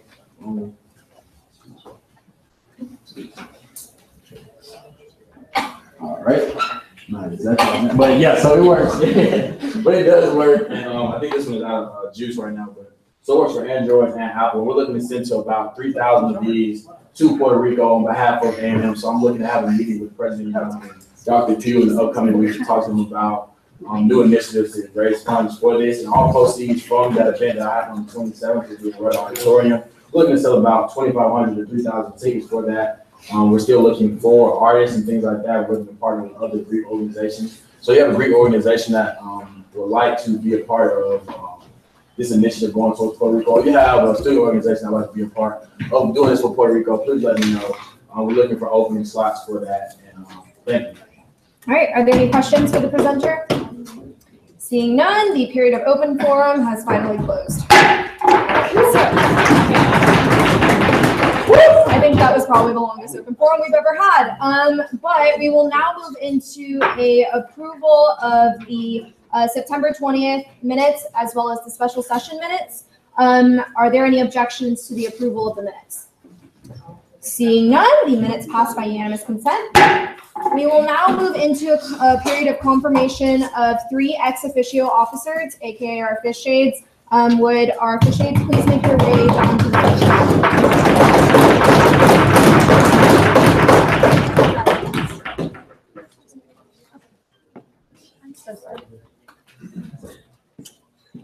All right, friends, howdy.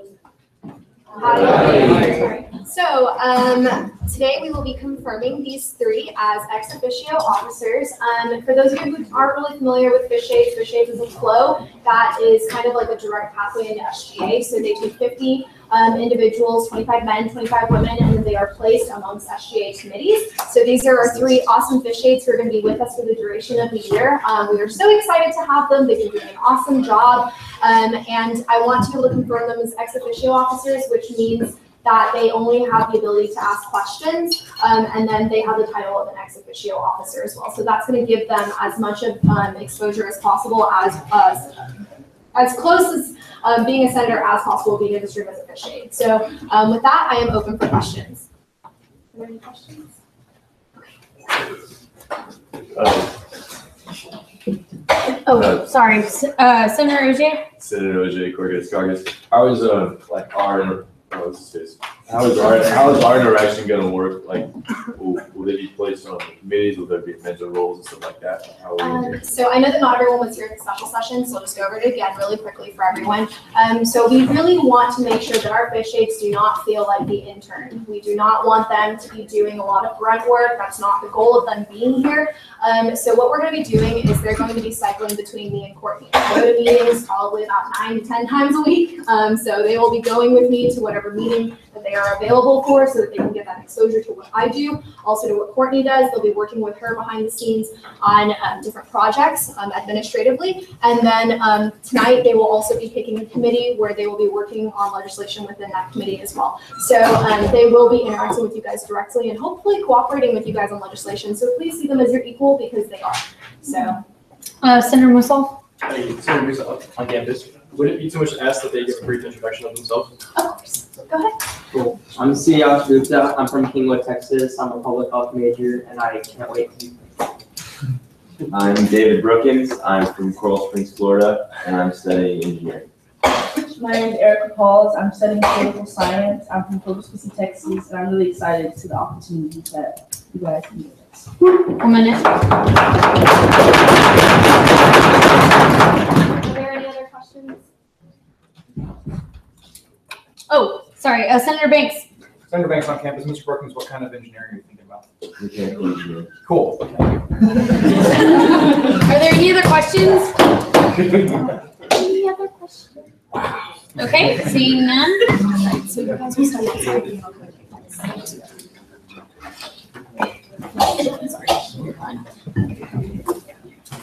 Okay.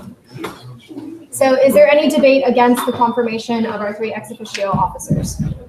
Seeing none, debate is one-sided. We will now move into a period of voting. All those in favor of confirming Siyash Gupta, Erica Pauls, and David Brookins as our ex officio officers, please say aye. Aye. All opposed? That passes unanimously. Bring them back inside. Please rise.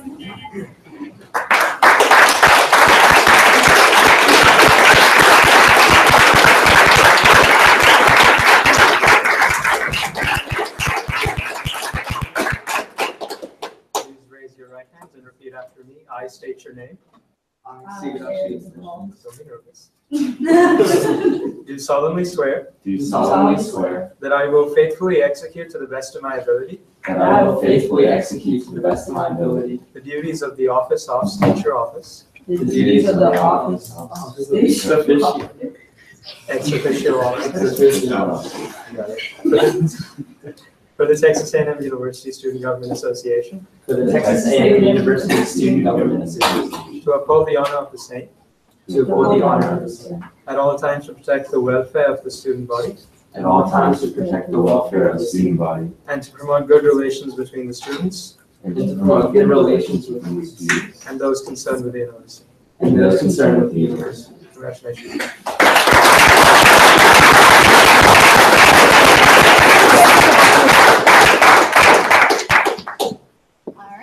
Chair Black, did you have a motion? Chair Black, students have a motion to deviate from the agenda. Could you expand on that a little bit? Appoint the Disability Services Subcommittee. Okay, are there any seconds? Okay, seeing multiple, all those in favor of deviating from the agenda for the consideration of the Disabilities Subcommittee, please say aye. Aye. All opposed? That passes. So if you guys could come down to the floor, Chair and members.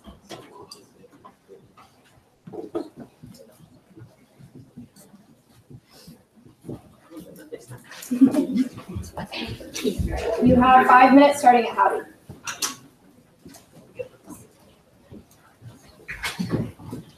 All right, howdy, Senate. Howdy. So the Disability Subcommittee is a subcommittee within Student Services. And so tonight I stand before you with these 4 wonderful individuals, and they've showed interest in the subcommittee. I'm kind of new to the subcommittee thing, so I apologize for being stuttering, but I'm gonna let them introduce themselves and kind of explain why they're interested in being a part of the subcommittee, so y'all get to know them a little bit more. Hi, I'm Layla Chandasini, off-campus senator. So I'm actually a mentor for this program called Paths on Campus. And the reason why I kind of got interested in the disability subcommittee was because I mentor a girl, she's blind, and she's asked like if there's a way that transportation services can put a voice on the outside of the bus saying like what route it's on, because she like can't read, so she has to like rely on someone like telling her like, hey, like this is bus block. But she says she's like annoyed asking that. So she's like, can you do anything about it? And I was like, I will try my best. So I'm here. Hi, my name is Hal Cox. I'm interested in the disability subcommittee because I believe there is a need on this campus for people with disabilities to have a representative representing them as far as what their needs might be and working with student administration. Howdy, I'm Senator Roberts, College of Liberal Arts Caucus, and I wanted to do this committee because Kyle actually previously reached out to me in the spring of last year. We actually discussed in a meeting in the eating area in the MSC, and I actually wanted to make sure that all the groups end up together because there's a lot of groups from student disabilities that don't know about each other, and make our camp, and then I want to make our campus more inclusive by it and show that like we all stand for our students no matter what goes on and how like we can be as a body and come together. So, yeah. Howdy, Senate. My name is Jasmine, or Senator Amula, College of Liberal Arts. So basically, both of my younger brothers are special needs, and I'm just a huge advocate for like disability services and special needs children and everything like that. So I'm doing it for, you know, people like them. And with that, we're open to questions. Are there any questions for the presenters? All right, seeing none, if you guys could step outside.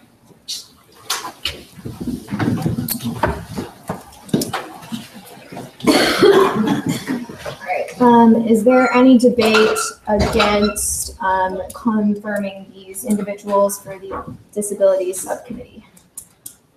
Seeing none, debate is one-sided. We will now move into a period of voting. All those in favor of confirming these individuals for the disability subcommittee, please say aye.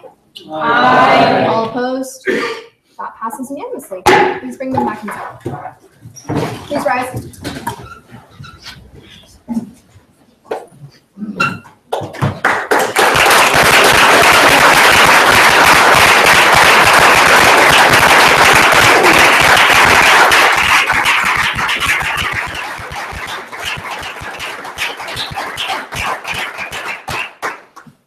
Raise your right hands and repeat after me. I state your name. I, Kayla Roberts, Do solemnly swear do solemnly swear that I will faithfully execute to the best of my ability that I will faithfully execute to the best of my abilities the duties of the office of, state your office, the duties of the office of students Disability subcommittee.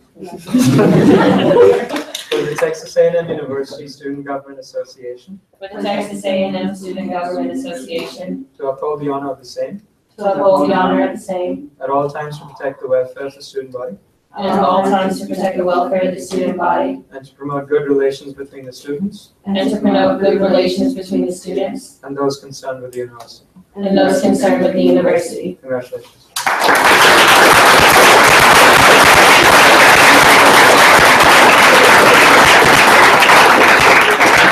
All right, we're finally moving into legislation, people. All right, so consent agenda.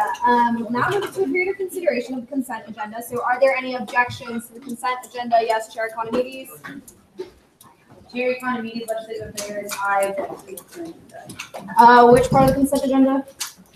Just there's only one on the consent agenda. Okay, are there any seconds? Okay, that will be moved to old business. So we will kick off old business with the consideration of SR 7006, the Title IX, We Honor Our Survivors Resolution. You have 10 minutes starting at Howdy.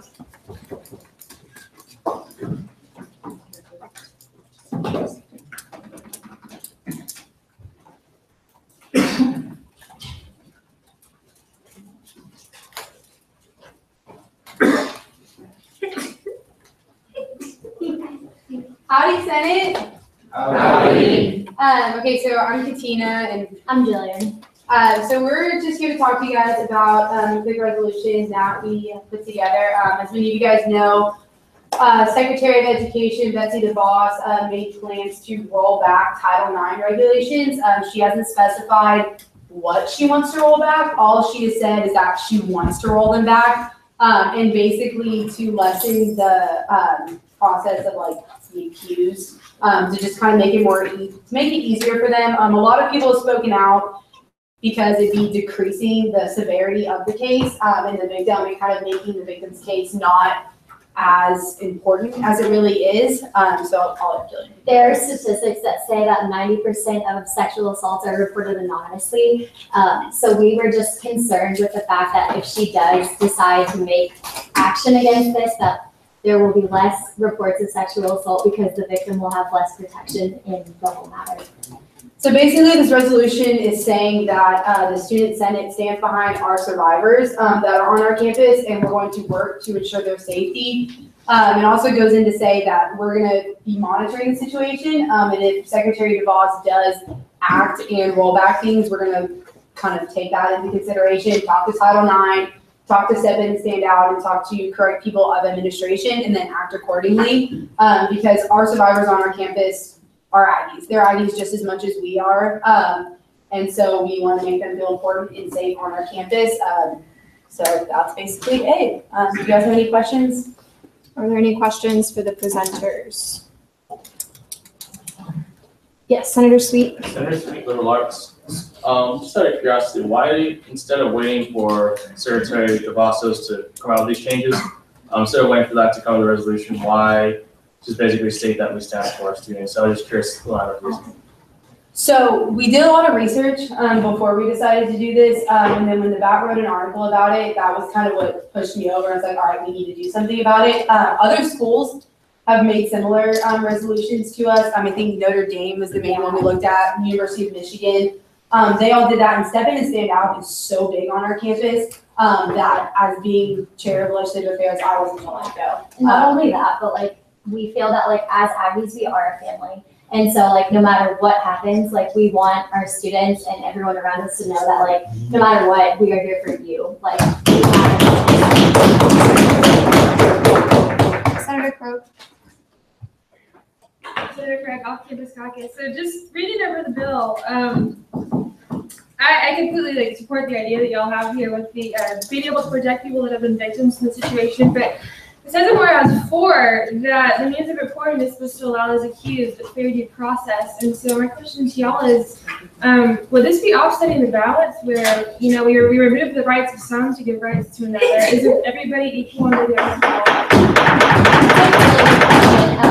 when we were doing our research, we've been looking at the processes that A&M goes through, and we believe that what we have in place as a school is fair and just. And so basically what this is saying is we support the victims, and we're not doing anything we're to change not that. taking anything away from that. That is something that Secretary DeVos and her Department of Education wants to do. What this resolution is basically saying is that we honor our survivors no matter what. A&M has a great Title IX coordinator. A&M has a great problem dealing with this. This has nothing to do with that. We're not changing Title IX. We do not have the power to change Title IX. She does, and all we're saying is that we stand with our survivors no matter what she decides to do. That's it. Senator Little. Little College of Ag. What would Secretary DeVos be changing to Title IX that would threaten our survivors? So she hasn't come out and said anything. That's kind of why this is a little shaky. All she has said was that what the people that, I'm sorry, my words are slipping, what the people that are accused are not being guaranteed a due process because of Title IX. The way that Title IX works, the way some cases have gone, she doesn't feel that they're being treated fairly. So she wants to take another look at it. That she's going through hearings and she's talking to different schools. She's talking to members of Congress and all that stuff. She's doing basically what her job tells her to do. Right now, what she said, that statement scared me. Yeah. And I know that scared some people on this campus, and that's why I wrote this resolution. It is all it's saying is that we support our survivors. I don't really know why this would really be up for discussion, but that's basically it. Thank you. Mm-hmm. Are there any other questions for the presenters? Seeing none, we will now move into a period of debate. So if you guys could step off the floor, please. Is there any debate against this resolution? Senator Roberts. I like to make an amendment. Please state your amendment. I'd like to be added as a sponsor to this bill. Okay. Are there any seconds?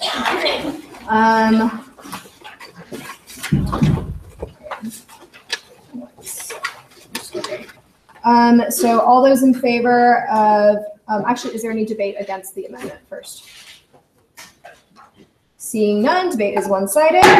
All those in favor of adding Senator Roberts as a sponsor to this bill, please say aye. Aye. All opposed?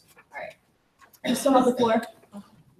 You still have the floor. Oh, with that, I yield to the floor. All right. Is there any other debate against?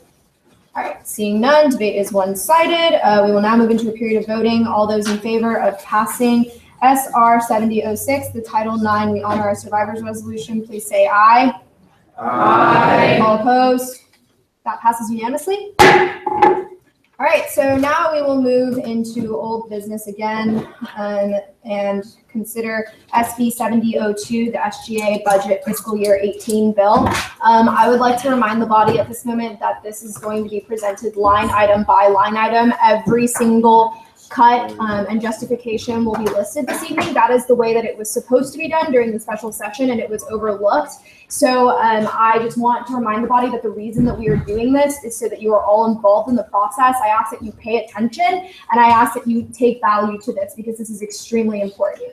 So if the bill presenters could please come down to the floor. We will also have to continue to extend the period of presentation until they finish. So if someone would not mind doing that, that would be wonderful. Thank you. All right.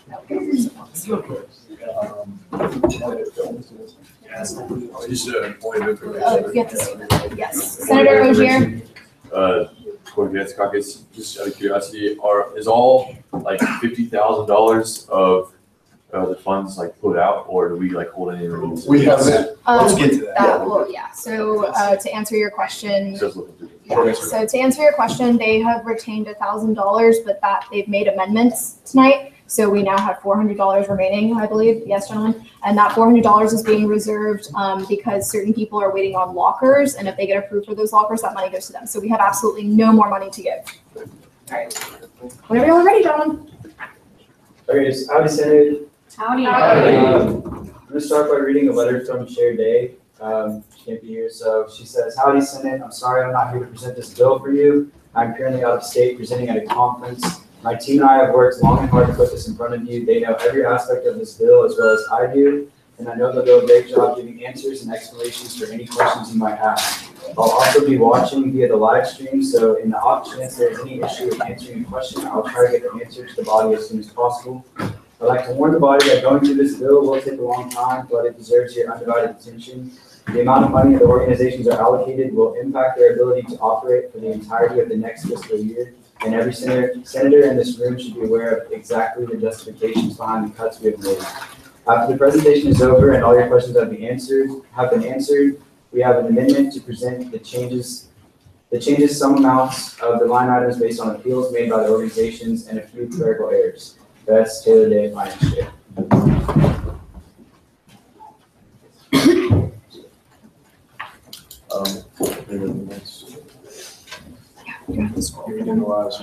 Yeah. Do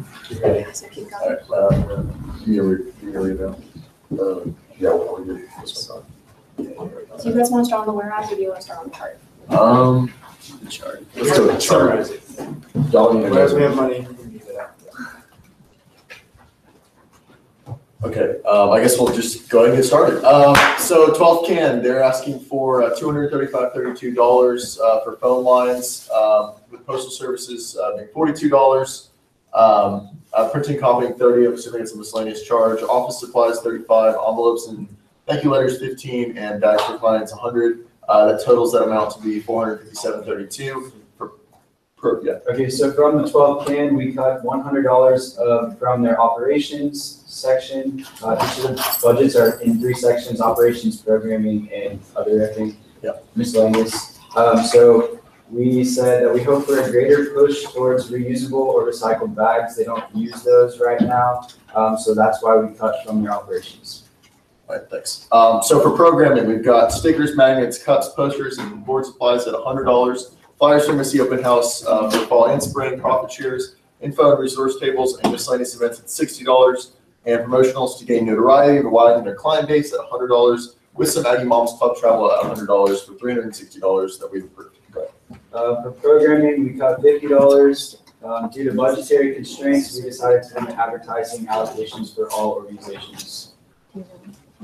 And lastly, their MSC Open House fee was approved for $100. That's basically when they want to advertise at the MSC Open House, they pay the fee, and we'll cover that. And so the total amount we've approved is $917.32. Also, I forgot to mention, originally the 12th CAN had $0 budgeted for their travel reimbursement allocation, but that was appealed and we moved it from $0 to $100. Yeah, 12K. Next one. Keep them rolling. Yeah, 917.32. All right, Aggie Recruitment Committee or ARC, they're still waiting on me to know if they have a phone line, so that's a problem that can come out of the money that we have left over, but hopefully they won't need it because we really won't have any money left. So binders for conference, they request, we've allocated $200 for those. We did not allocate any for conference insurance or background checks, which is what they asked for. So we have a $200 total for that. For you can tell me. So for Aggie Recruitment Committee, this committee operates on its own right now. This is the first time they've ever requested any money from us. They operate semester by semester, so they have an event in the fall, an event in the spring, and the event in the spring pays for the one in the fall pays for the one in the spring. So they're trying to move away from that, but we are really tight right now. So while we understand the necessity of this expense for the organization, we are not in a position to fully aid an organization that is currently able to fund itself. Okay, so moving into programming. So banners and flyers for promoting the hosts for conferences, we allocated $175, and that was it. They asked for rooms and walkie-talkies, but we decided not to allocate because budgetary constraints. Again, yeah, we cut over $5,000 from their programming. We cut $4,840 with the same reasoning that they're currently able to fund itself and we cannot avoid the expense. And then we cut $400 from equipment rental because they requested it for walkie-talkies, and other organizations have walkie-talkies that would be willing to loan them out. For miscellaneous, again, that $100 MSC thing, and 2 lockers for participation shirts and conference supplies, $300 for a total of 400 miscellaneous. Did we deny any miscellaneous?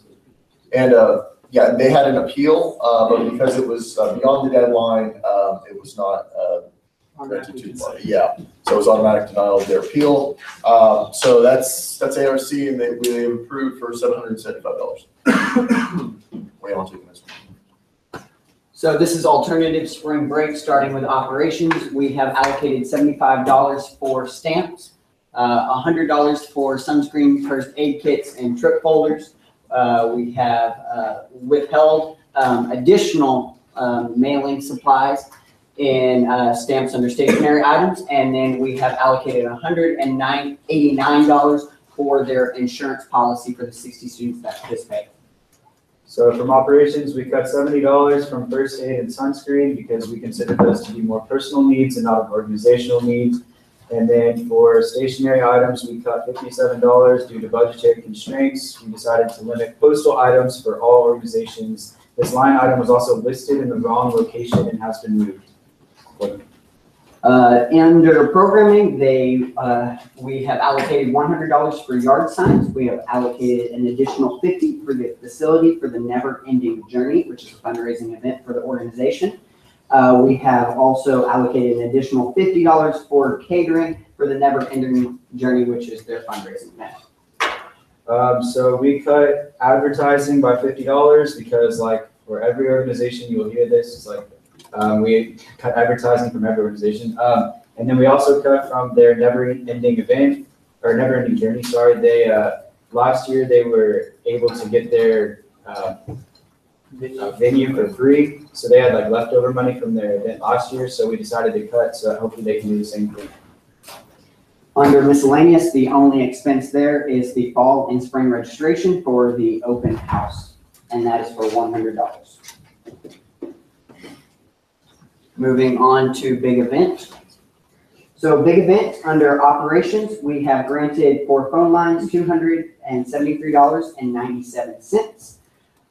We have allocated under postal services $1,200. This allows them to access, like was brought up earlier, different groups of individuals, maybe in a lower income family.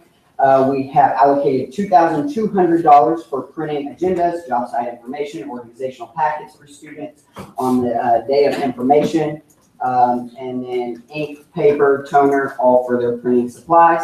And then we have allocated an additional $1,100 for day of materials, job site organization, office supplies, things that they can't necessarily account for in advance, but they want to have for operations as they execute the event. So for operations, we cut 50 from postal services, just like we do for every organization. We cut the postal items. We cut $300 from printing and copying. Due to budgetary constraints, we decided to limit printing. Allocations for all organizations, we would like to see a greater push towards electronic means of communications versus the use of paper products. And we got 200 from supplies and materials. For the same reasoning, we would like to see more electronic means of communication. Under programming for advertising on Facebook, promo videos they host to get information out to the students so they can continue the growth. We have allocated $300. We have allocated $200 for flyers for staff recruitment and student signups. And then lastly, we have allocated $5,000 for tools for student participation. Oh, and on appeal, we've raised that by 10% to $5,500. So we cut $2,500 from programming. You obviously all heard the tool debate earlier. Just to explain a little by what we meant by tool inventory, right now, after the big event occurs in the spring, they do not, they get all the tools back from the students and they do not take inventory until the fall after they request allocations. So they request X amount of money from our budget every year without knowing exactly how many tools they have. That's what we mean by taking inventory. Also, I just want to point out before we move on from big 30 event, seconds. Senator Compton, do you have a motion? Senator Compton proposes a motion to extend presentation by 10 minutes. There's been a motion made. Are there any seconds? Seeing multiple, all those in favor of extending the period of presentation by 10 minutes, please say aye. Aye. All opposed? That passes. So one last thing I wanted to point out about Big Event, it's important to note. Big Event currently, under our allocations as is, has 21.7% of our budget, and the next closest organization has 14.1%. That means mustard, yeah. And for the final and miscellaneous, we have allocated $100 for the fall and spring registration for the open house. Oh, final total is $10,872.97. Out of $50,000. Sure.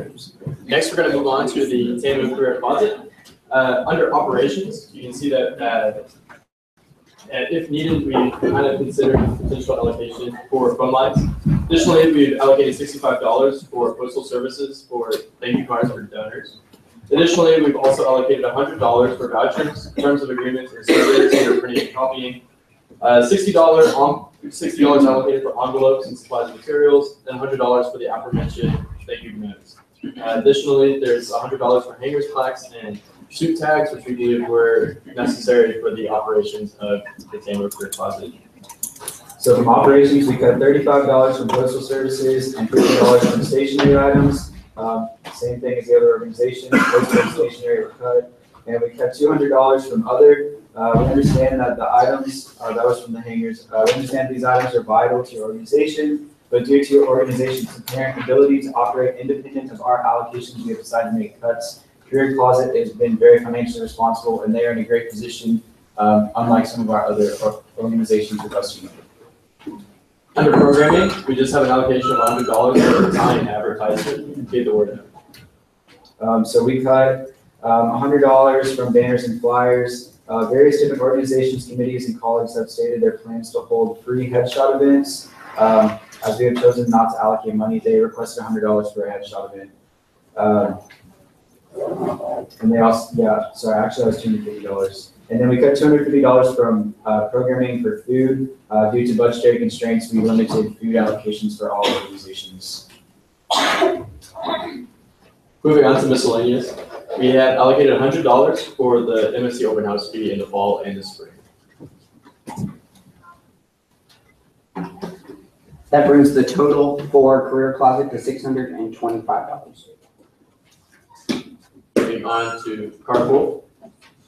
So for carpool under operations, we have allocated $150 for mailing thank you cards, shipping PR shirts. We've also allocated $450 for logs and receipts. Additionally, $100 for lime green paper, RM materials, and garbage bags. $250 for gala invitations and staff business cards. And $4,500 for insurance purposes. Of course, being carpool insurance is a major expense with theirs. Sure, we'll go into it further.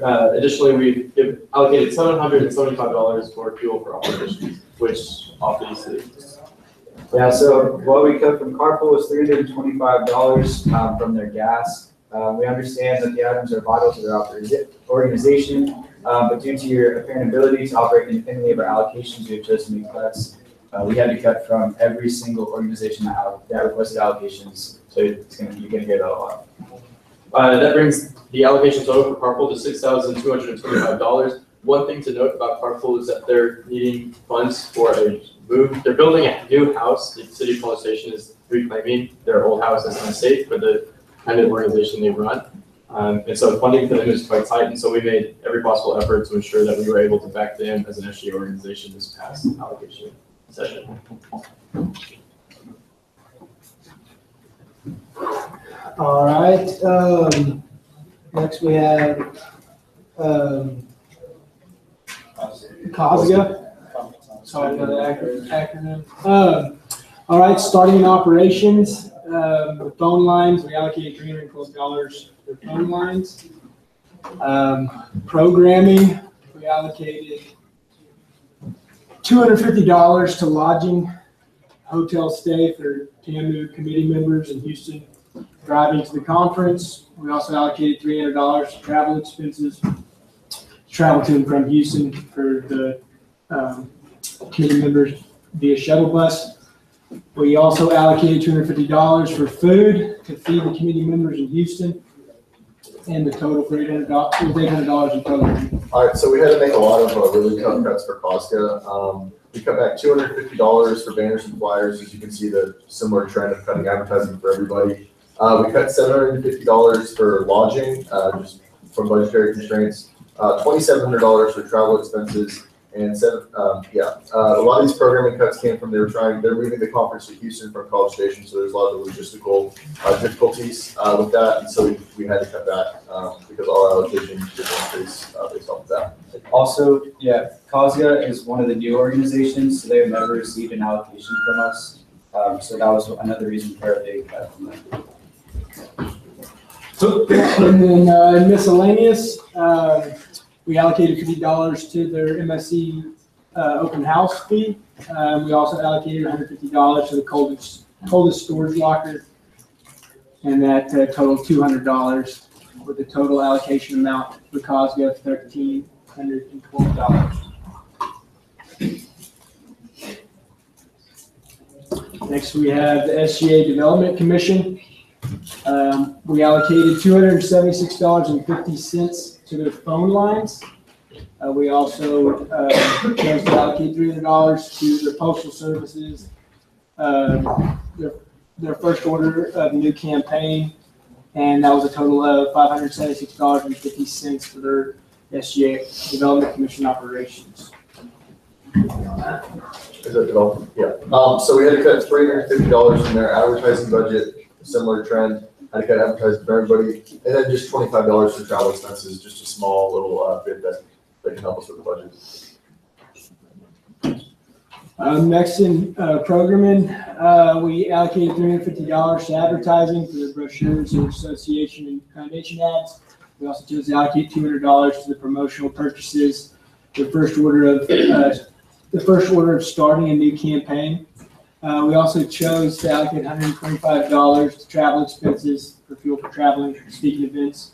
And that was a total of $675 in program. And what we got from diversity was their programming for food, just for neighborhood constraints, we cut back on food for most every position. And nothing miscellaneous, and that was a total for $1,251.50.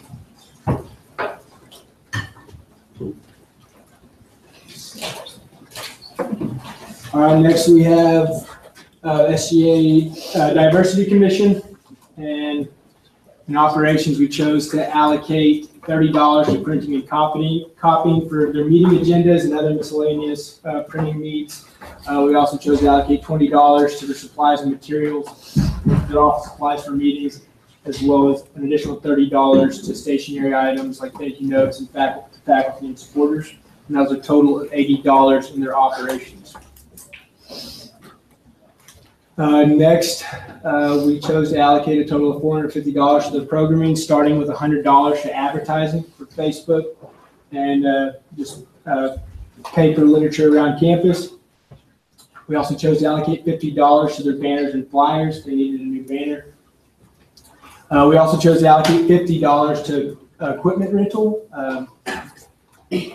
for a possible event that they'll be hosting in the fall or spring semester. And additionally, in programming, we decided to allocate $250 to their food for an event that they hold. And we cut a little bit on their food there, but that was the only thing for diversity. You see nothing miscellaneous, and that was a total of $530. Our next is the Environmental Issues Committee.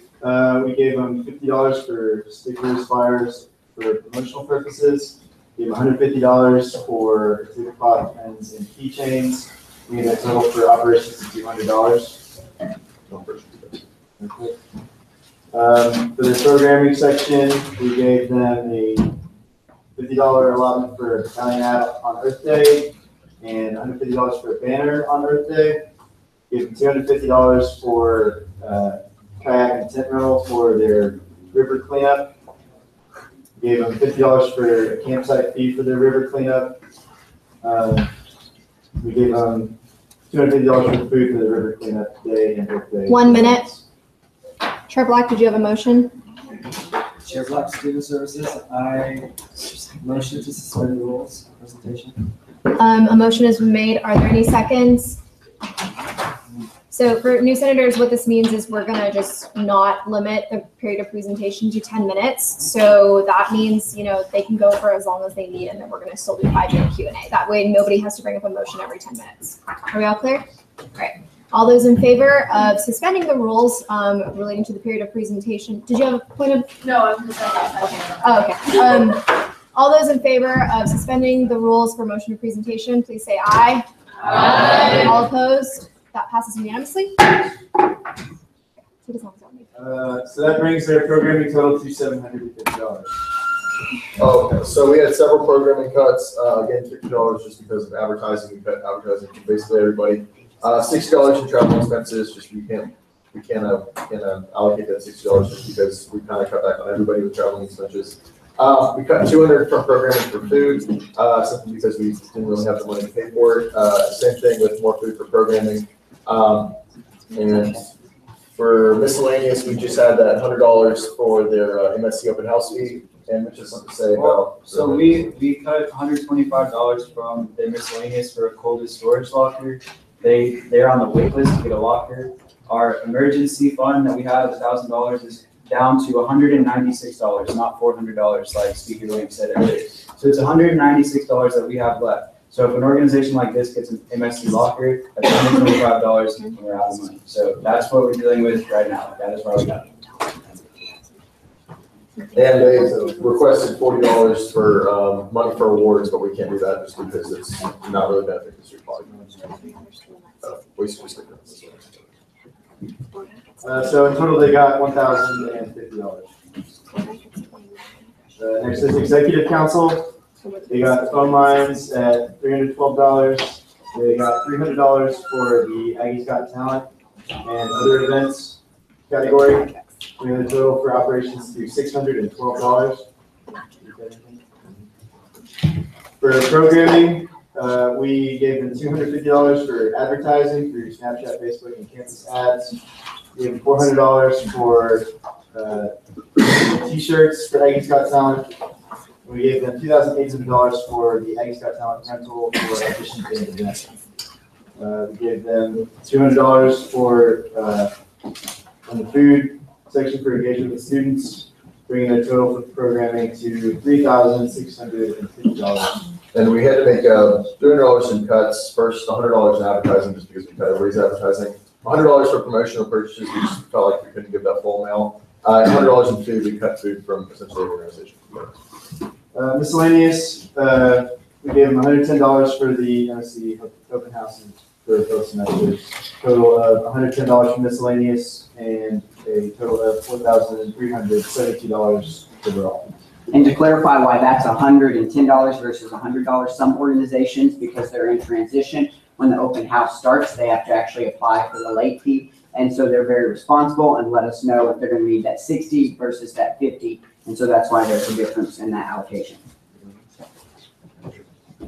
So next one is fish aids, and printing and copying, we gave them $50 under operations for a total of $50 in operations overall. Programming, we gave them $200 for custodian banquet ballroom rental and $1,000 for custodian banquet food for a total of $1,200 under programming. And then for miscellaneous, the MSC open house fee, we gave them $50 for an MSC open house fee for one semester for a grand total of $50 under miscellaneous. And they wanted polos for their exec, but we can't provide polos for their exec, so we cut that. Yeah. And so the total amount for the fish aids is $1,300. For the David Gilbert Leadership Conference, there is $0 under operations. For programming, we gave them $1,000 to help cover the cost of housing delegates, $700 for buses for round trip to Dallas, and that's a total of $1,700 under programming. Under miscellaneous, we gave them $50 for an MSC open house fee for one semester, and that's a total of $50 under miscellaneous. All right, so for GLC, we ended up cutting quite a lot. We had to cut $2,000 from lodging, since because we don't have money to pay for their lodging. $1,800 to pay for travel expenses. Again, we don't really have the funds to allocate to them. $1,500 with food for business-related expenses, but we didn't feel like we had the money to allocate them there as well. And $2,000 for another food expense that we didn't have the money to pay for. And so that's a total of $1,750 to the Gilbert Leadership Conference in allocated funds. So now we have the SGA Legislative Relations Commission. Under operations, we have materials for the fall and spring TSGC conferences for $125 and for $100. Additionally, we have another fee, another allocation of $20 for yearly fees to maintain the TSGC website and programs.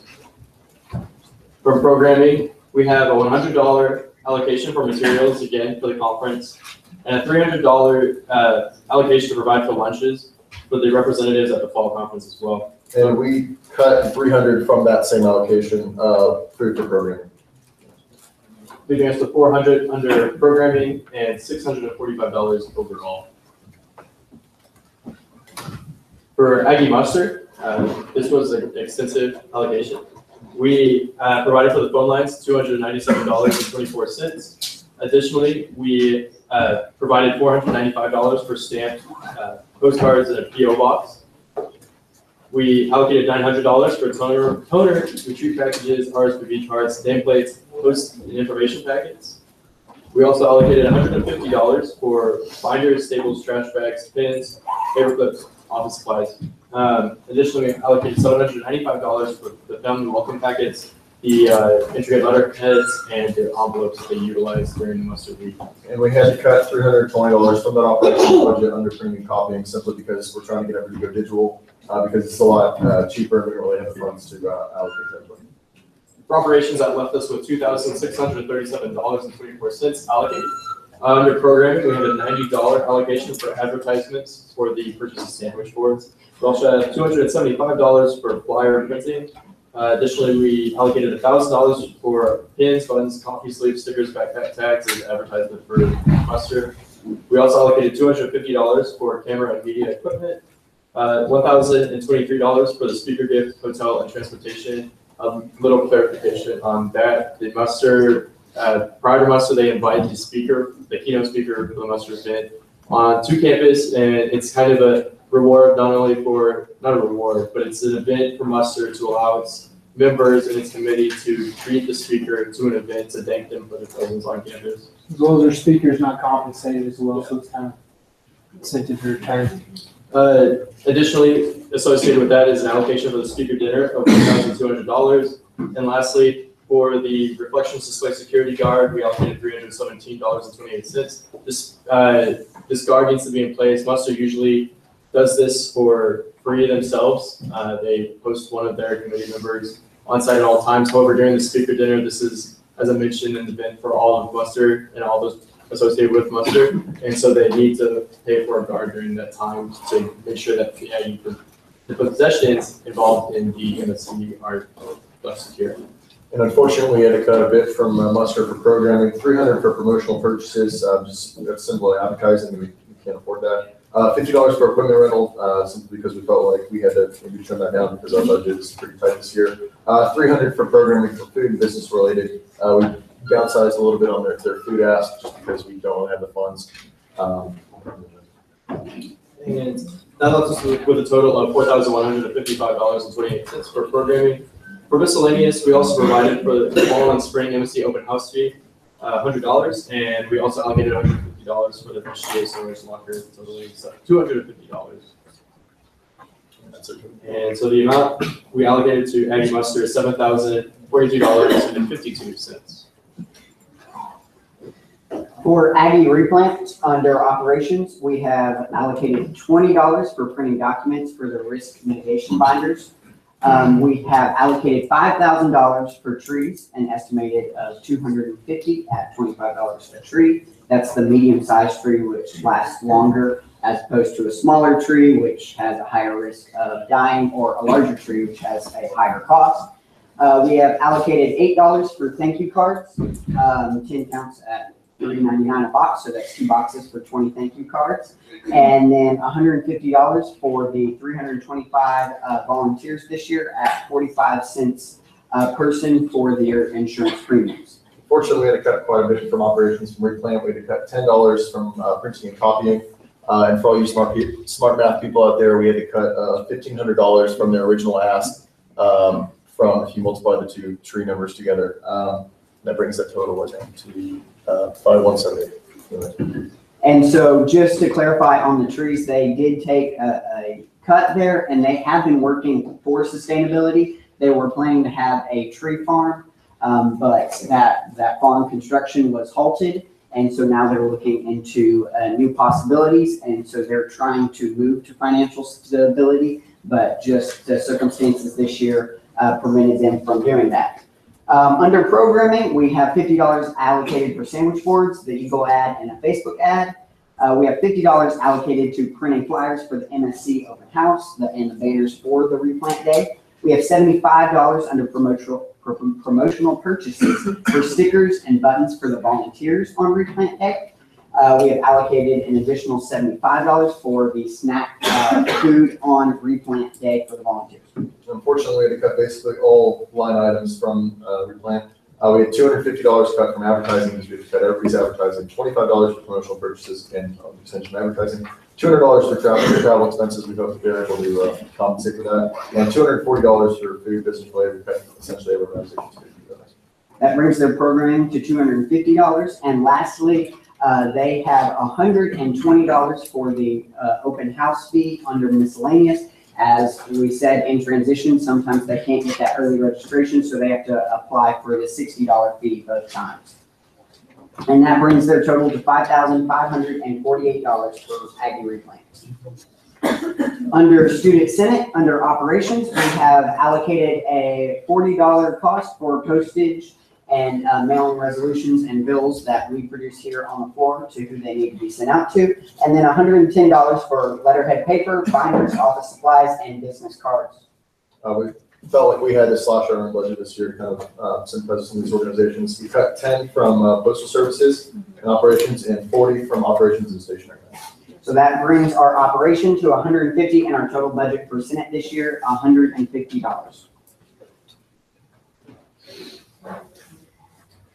Lastly, we have Traditions Council. From operations, we have allocated $50 to reach out to the old Aggie Moms and thank you notes similar to other organizations. We have also allocated $250 for the speaking package. These are similar in nature to those presented last year. For programming, we have allocated $160 for advertisements for the insets for Silver Tap sandwich boards. We've also allocated $1,200 for the promotion of Traditions Council Bonfire Remembrance and Silver Taps throughout the year. We have allocated $500 for the Bonfire Remembrance stage and sound. We felt this was necessary as in prior years, the Bonfire Remembrance, nobody could hear anything. We've also allocated $350 for their travel to speaking engagements. As you know, Traditions Council does a significant amount of travel to Aggie Moms Clubs and the like. We've also allocated $200 for A&M's birthday, an event that they're beginning to put on. $600 for risk management, special accommodations, including sign language translations and insurance. And we had to cut $550 from programming for promotional purposes. That again goes with advertising. $200 with facility rentals and deposit. We hope they're able to somehow make up those other additional funds. $250 for travel expenses. That's a general cut we made from every organization that travels. And $100 from food. And we hope that they're able to find this funds elsewhere. That totals $3,010 from programming. And lastly, for miscellaneous, we've also allocated $60 for the MSC open house fee and $300 for 2 lockers. They have a significant amount of materials covering the wide range of events they have, and so they need funding for 2 lockers every year. And that brings, additionally, there's a $720 allocation for the Silver Taps boards with walkie-talkies and to rent out the Simpson drill field, totaling $1,080 for Traditions Council's miscellaneous expenses. And we cut $150 from the miscellaneous because we felt like that hopefully they could get other organizations to loan those funds out to them. That totals for Traditions Council $4,390. And for clarification on the Simpsons drill field, that's not the rental of it. They're expanding this year to find, and I think it's an additional 20 or 30 Aggies that are not represented on the field. They're going to plant a tree for every single one, so that's why that cost is a little bit higher this year. That's all I made that here. Are you all ready for questions?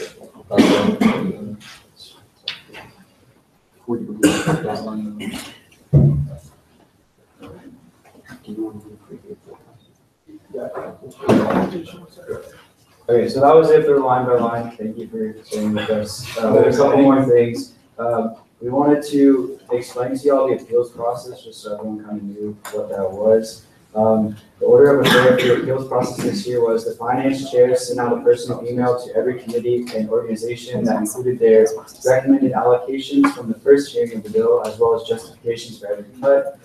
In this email, each organization was told that they were unhappy to request that, if they were unhappy with their request or found it unreasonable, they could send an appeal for formal consideration by the finance committee, and we would inform them of their appeal's acceptance or denial. That email was sent on Friday night, September 29th.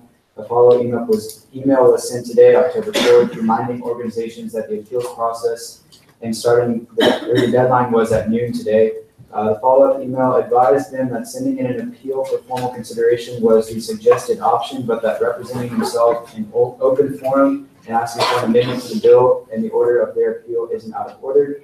As of the noon deadline today, only 2 organizations submitted an appeal.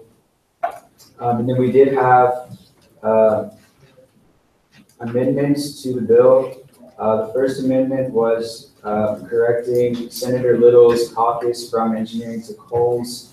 Do we have to present the amendments in a special way? No. Okay.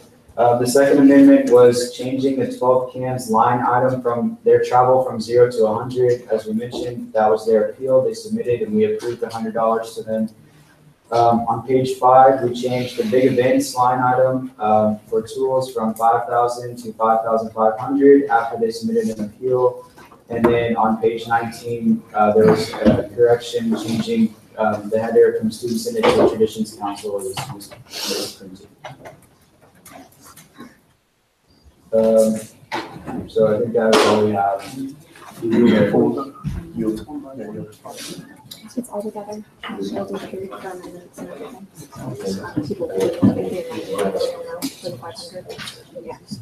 All right, so are there any questions for the presenters? Yes, Senator Camp. Senator Camp, College of Education, permission to correct this? Yes. So as evidenced in the presentation, Big Event has received increasing cuts over the past 4 years. How do you explain this decision-making in regards to their efforts to improve the diversity of their organizational impact? Real quick, like, we have $196 left. So any dollar that we give them now, over $196, like, I don't know if they want to take the last money we have. I was just wondering, like, why? Split it back and forth, please.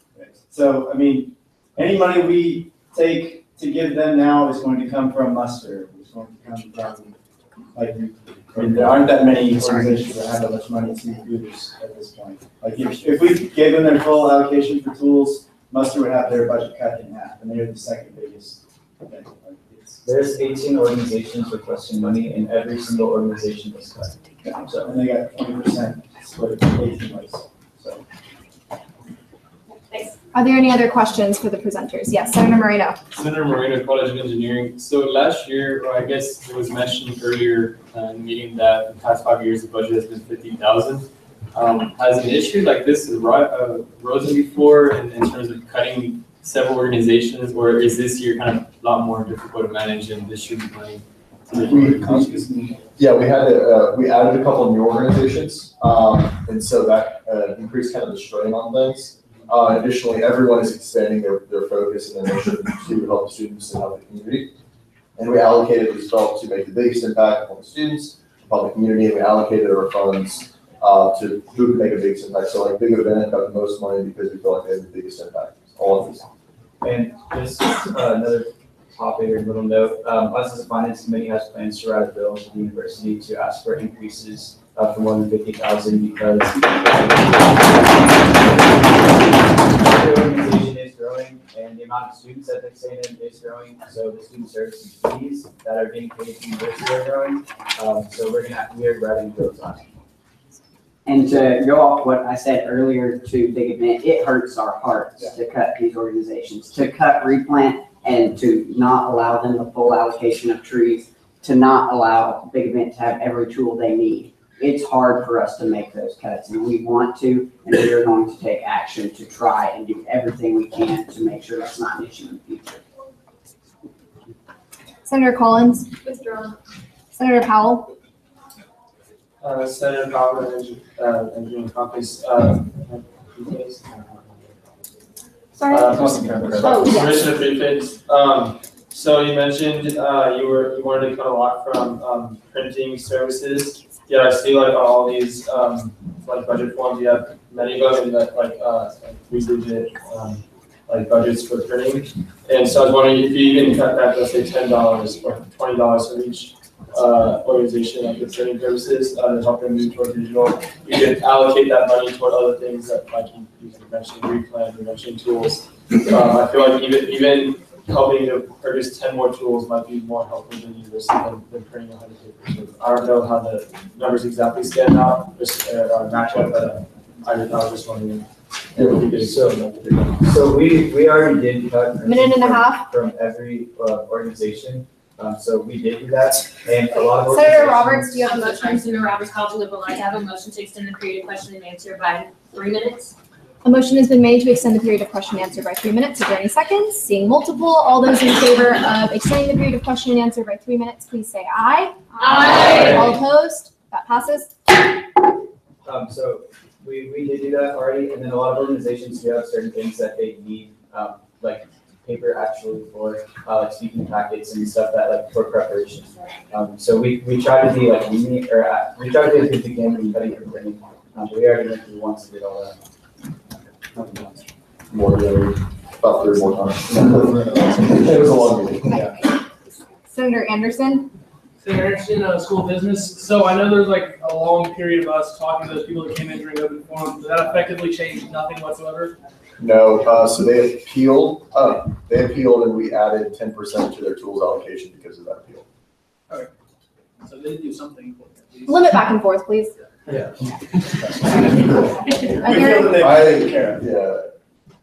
Are there any other questions for the presenters? Senator Camp?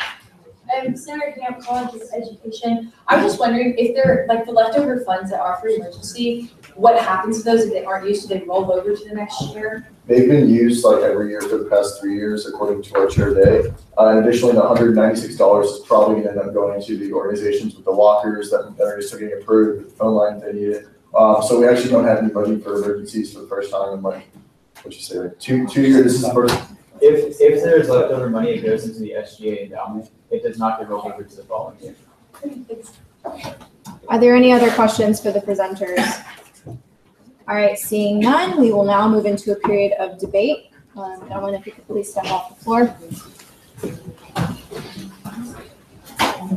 I would also like to note at this moment that if you would like to make an amendment to the Senate Finance Bill, that it will require a 1/6 second and then also 2/3 to pass, given that we're talking about money here. So with that, is there any debate against the bill? Yes, Senator Crowe. Point of information. Yes. Inquiry, I don't know, but can you like get a head count right now and kind of through what the numbers are so we can make that quicker down the road if necessary? What exactly are you asking for? Can you just like go ahead and maybe like your officiate or whatever, just do a tally so as we're proceeding in the next couple of motions, we know what the numbers are like right off the bat, who's in the room and how much the 1/6 would be, how much the 2 would be. Yes. I will go ahead and we will take a 2-minute recess to get that done.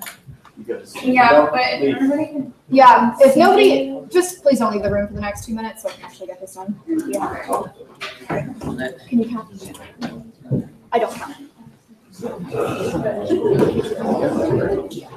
what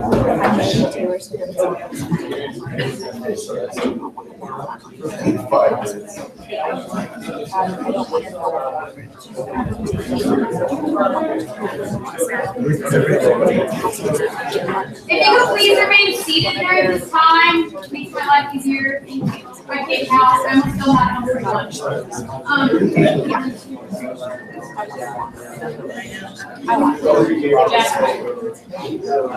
You can come up here. We're in recess.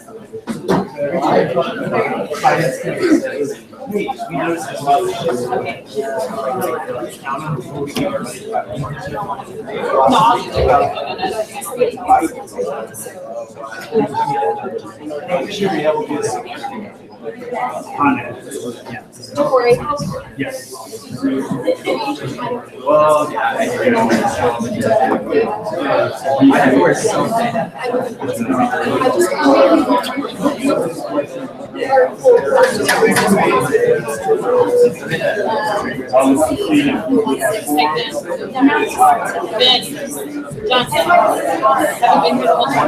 Okay, hold on.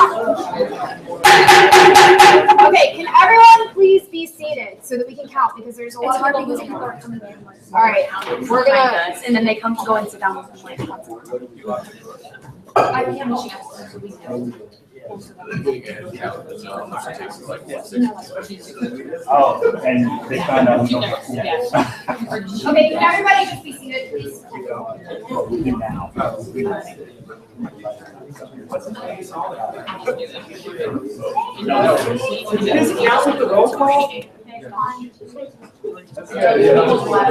People walk out. Either way, they holler at me. Exactly what you're.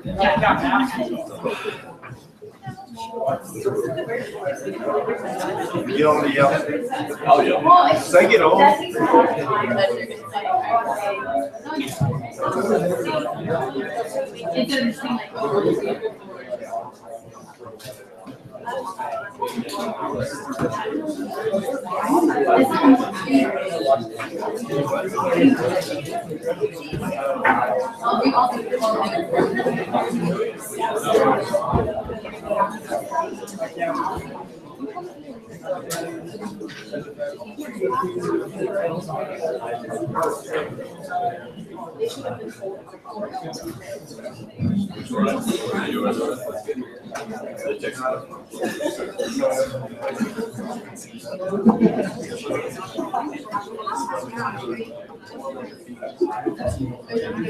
Carlo?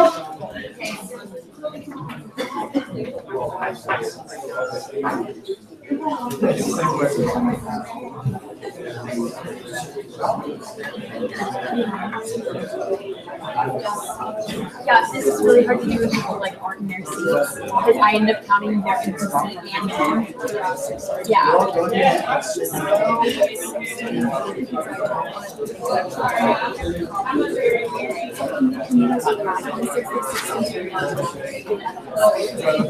No, it's okay. I was like,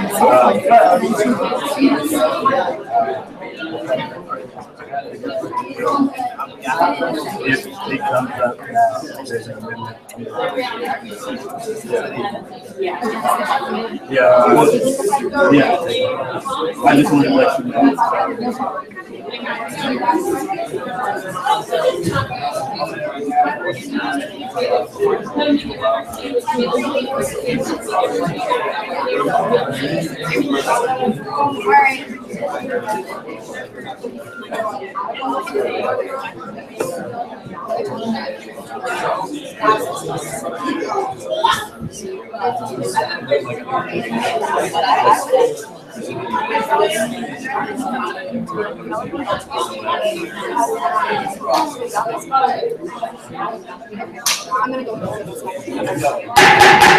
All right, please take your seats. To answer Senator Krog's question, we currently have 60 in the room, which means 1/6 is 10 people and 2/3 is 40. So, Thank you. yeah, okay. All right, now we will move into a period of debate. Is there any debate against the bill? Yes, Senator Edmondson? Senator Edmondson, College of Agriculture and Life Sciences. I would like please step up. Yeah.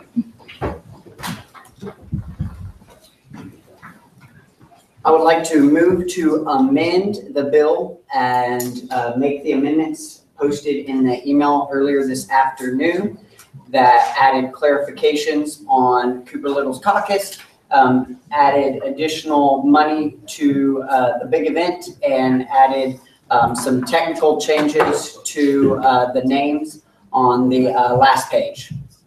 So to clarify, you are asking to remove all of the amendments? No, to amend. Oh, to amend. And Okay. accept all of Okay. the amendments. All right, so a motion has been made to make an amendment. Are there any seconds? All right, seeing multiple, is there any debate against the amendment? All right, seeing none, debate is one. Oh, sorry. Okay, Senator Hale. Senator Hill, off-campus caucus. I debate the amendment to add $500 to the tools fee for the big event. That would be creating a separate amendment. So we're currently debating his amendment. He could amend them. I could amend Oh, it. okay, that's fine. Okay, so you're trying to make an amendment to the amendment. Okay. Are there any seconds to hear that amendment? Seeing multiple, please step down onto the floor. Please stay in order. Is there any debate against the amendment to add $500 to big event? So basically what this means is Senator Hale does not want to give that $500 to big event for clarification purposes. Is there any debate against that amendment? Point of clarification. Yes. This is not. Please stand and state your name and caucus. Senator Musoff, on campus, point of clarification, you do not want the $500 to go to big event. You want to redact the amendment from earlier. Just that portion of the amendment. Gotcha. Yeah. Thank you. Please, did you want to go more into detail about your amendment? I can't go with that. Okay.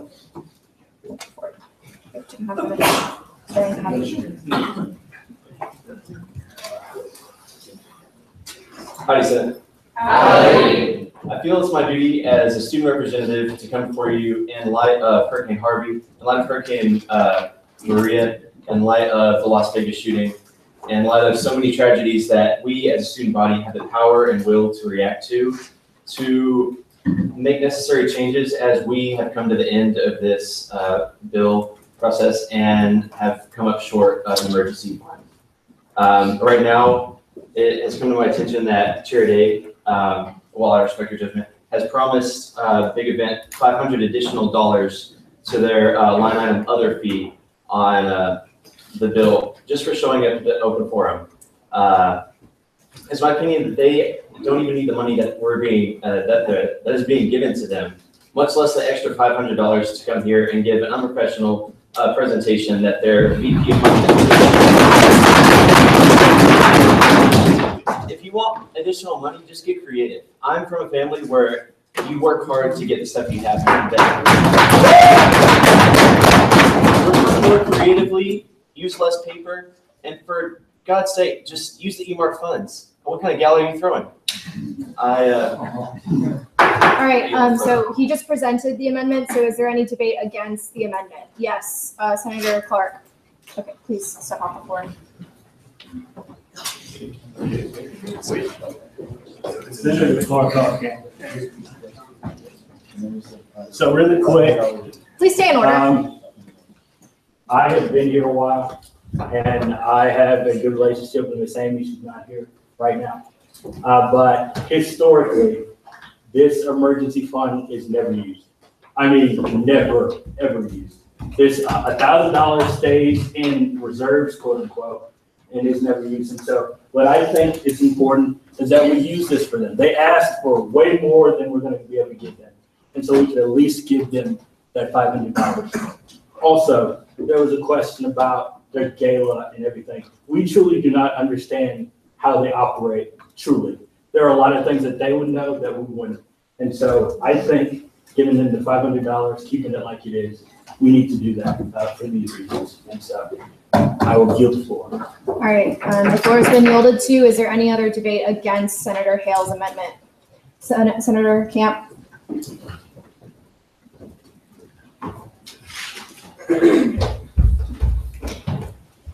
You have a minute and a half starting at Howdy. Howdy. So this is really needed for the organization. Last year alone, I got this from somebody in the organization who works with the finance. They spent $11,000 solely on tools. Like we talked about, they need those tools to affect more people in the community, because when we talk about reaching lower income families, how are we going to reach them if they can't afford to provide their own tools? So we need last year they asked for $7,200 and received $6,800. This year they only asked for around $8,000 and they received $5,000 in return for their tools allocation. That is a $3,000 deficit, whereas the year before it was a $400 deficit. So the money from SGA is extremely significant, and the fact that it is crucial to the tools that every year must be replaced, lost, stolen, damaged, any items like that, to show that we are able to serve the Bryan College Station area and maintain and build relationships between students in the community. That is the goal of the big event, and we cannot do that if we cannot bring them. The money is also tax-free, ensuring that no significant cuts occur to limit the impact that they are able to make. Because it is tax-free, they can buy more items, whereas opposed to donations, it is taxed, so they cannot buy as many items with that. The big event this year is priding itself in like completely revamping and restructuring how they recruit students and residents. And I think with the more money, they will be able to do that because they'll be able to reach more people within the community. And with that, I yield the floor. All right, with 10 seconds remaining, is there any more debate against? Point of information. Please state your name and caucus. Senator Rossi on campus caucus. Are we allowed to ask questions to the speakers? With 10 seconds remaining, is there any more debate against? Seeing none, we will move into debate for the amendment. Is there any debate for the amendment? I will start by recognizing Senator Sweet. You have 2.5 minutes starting at Howdy. Howdy, Senate. Howdy. Senator Sweet, Liberal Arts. I just want to make this quick. It's my understanding that we have 0 emergency funds. Granted, historically, it's not been used, but my mantra is better to have it not needed than needed and not have it. So, you know, we're college students, stuff goes down at times, so I'm not against giving them money. It's just we have 0 emergency funds.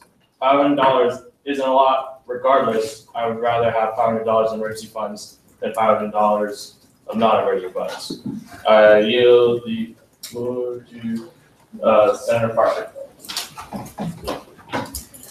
Senator Parker, College of Engineering. I just want to make a quick clarification that the leftover money, there is no leftover money.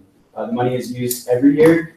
We can allocate it to anything before the end of the year. We can allocate it to Carpool for their gas. We can allocate it to any organization, and it does get used.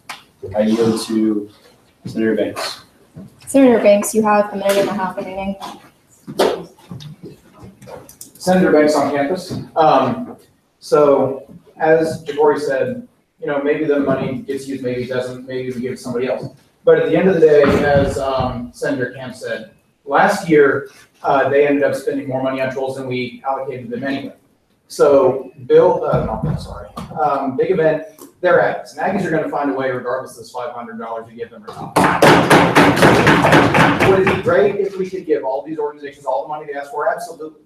But, I mean, we've never had, 3, 4 catastrophic hurricanes strike our southern coast before. These, we've never used it before, maybe we will this year. This isn't an ordinary year. So I think that if we don't give them the money. 1 minute. You'll look forward to Senator Roberts. Howdy, Senate. Hi. Okay, so the $500, we should have a rainy day fund actually be considered because anything can go wrong and then the school would have to come up with the funds themselves. But honestly, Big Event, other organizations, yes, I would love to give money to everyone that requests it, but $500 is something that you can raise. There's so much community support. There's so many of the older community that has a lot more money that could give money to help. And as far as lower income and Big Event, we've seen in recent years that Big Event does help more people who aren't of lower income, as you see, because that's one of the biggest issues that a lot of students complain about. Also, too, we need to consider how much other organizations Please are finish your losing in sentence. comparison that do a lot more. Thank you. All right, we will move back into a period of debate against the amendment, starting with Senator Clark. Senator Clark on campus.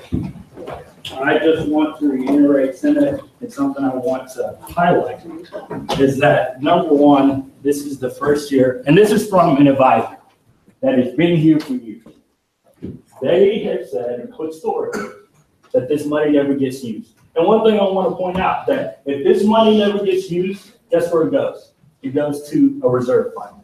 And if we don't use that money to be able to help students, I don't know why we have it, And so that's one thing I'll push for, and I'll yield the floor to the floor. Is there any more debate against Senator Hale's amendment? Seeing none, we will move back into a period of debate for the amendment. Is there any debate for the amendment? Senator, you can use an open hand. Yes, Senator Walther. Senator Walther, High School Business Finance Committee. I've got some stuff from Taylor she wanted to share. She's watching on the live stream. Yeah, so she said, quote, in the past, some chairs were good at spending it all and some weren't, but every dollar will get spent, and the fact that it gets reallocated to if there's an emergency or if there's another committee. So basically every dime of the $50,000 goes to a committee and goes to a specific person's. So there's not always an emergency allocation, but it always gets sent to some committee. And the way I see it, I'm kind of an economics guy, so it's either definitely going to their tools or it's otherwise going to some other fund that really needs it. That's essentially going to be either emergency or last minute allocation that we don't even know yet. And I'd rather stick with that emergency or last minute allocation that we don't know rather than tools where we're reasonably confident that they can manage some other way. You get my time before. All right, with a minute and a half, with a minute and a half remaining, is there any more debate for Senator Musaf? Senator Musaf on campus. Another quick clarification on the emergency allocation funds. We don't really know and understand what could happen on a daily basis. Just this morning, we got word that an organization had suffered an accident and would require insurance payments. And so to restrict that emergency fund does restrict the organization's ability to respond to emergencies that do pop up on a periodic basis. You still have the floor. I give the floor. The floor has been yielded to. Is there any more debate for the amendment? Seeing none, we will move back into debate against the amendment. Is there any more debate against the amendment? Senator Camp, you have 2.5 minutes starting at Howdy. Howdy.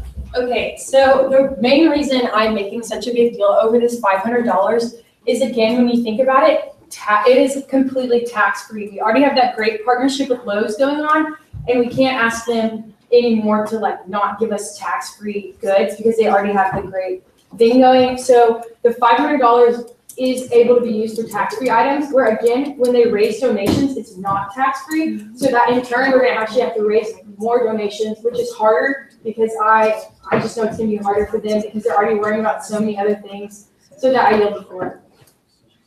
All right, the floor has been yielded to. Is there any more debate against the amendment? Senator Ramirez? Senator Ramirez, And just quick point, if you're debating against, it's a closed fist, and then if you're debating for, it's an open hand. We need to be properly using procedure. Thanks. We have 2 minutes starting at Howdy. Howdy. So from what I've gathered, just hearing a debate, most people say that the big event doesn't help, that those who most need it. And I personally got to participate in the big event for 3 years. And this 2 out of the 3 years, you know, I went to like this really rundown neighborhood.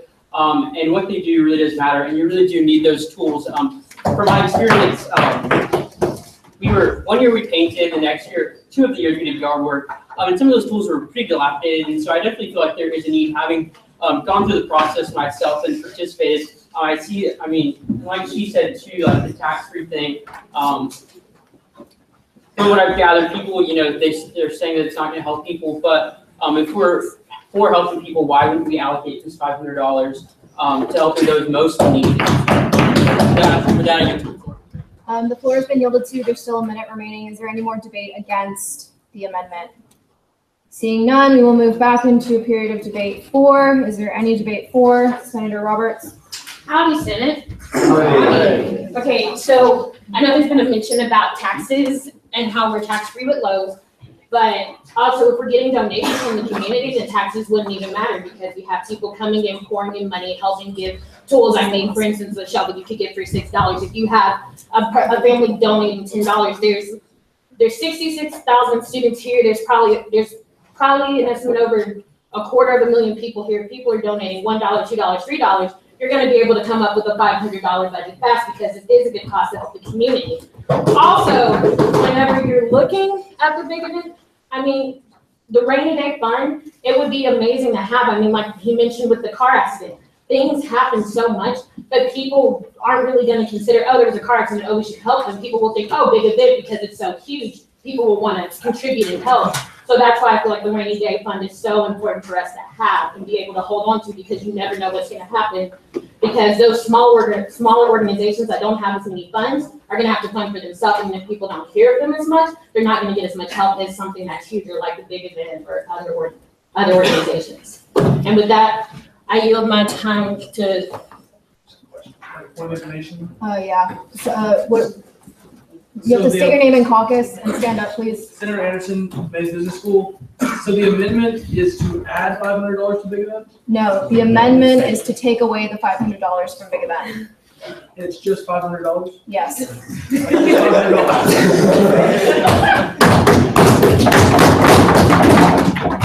With that, I yield my time to. Yes, Senator Cook. Sorry, Senator Cook, I heard y'all say remove $500. Just to clarify, I think this would be, we are not increasing it by 10%, right? So it's not exactly removing it, it's just not adding it. Yeah. That's just different wording. It's the same thing. Sorry, I just wanted to. It's the same thing. All right. With that, I yield my time to Senator. I can't see. Senator Monroy. Senator Monroy. Sorry. You have a minute and a half remaining.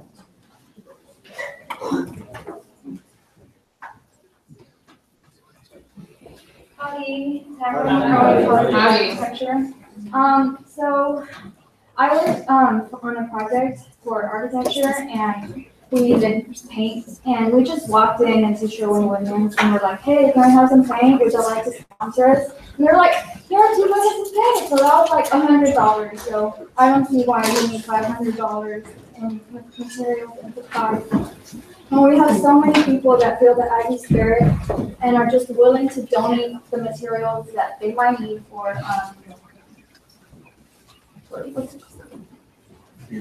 big event. And so, yes. And I have no doubt in my mind that my fellow Aggies have the intelligence, the ability, the competence to just raise those funds. Like it's there. Like they can do it. I know they can. So I go my time to Maples. Senator Maples for cadets. You have 30 seconds remaining. The tax benefit on $500 of donated funds would be $40. So the difference between them getting from us or elsewhere would be $40. So I yield my time to. All right, was there any more debate for the amendment? Seeing none, we will move into our last round of debate against the amendment. Is there any more debate against the amendment? Seeing none, that concludes the period of debate for this amendment. We will now move into a period of voting. So we are voting on an amendment to an amendment.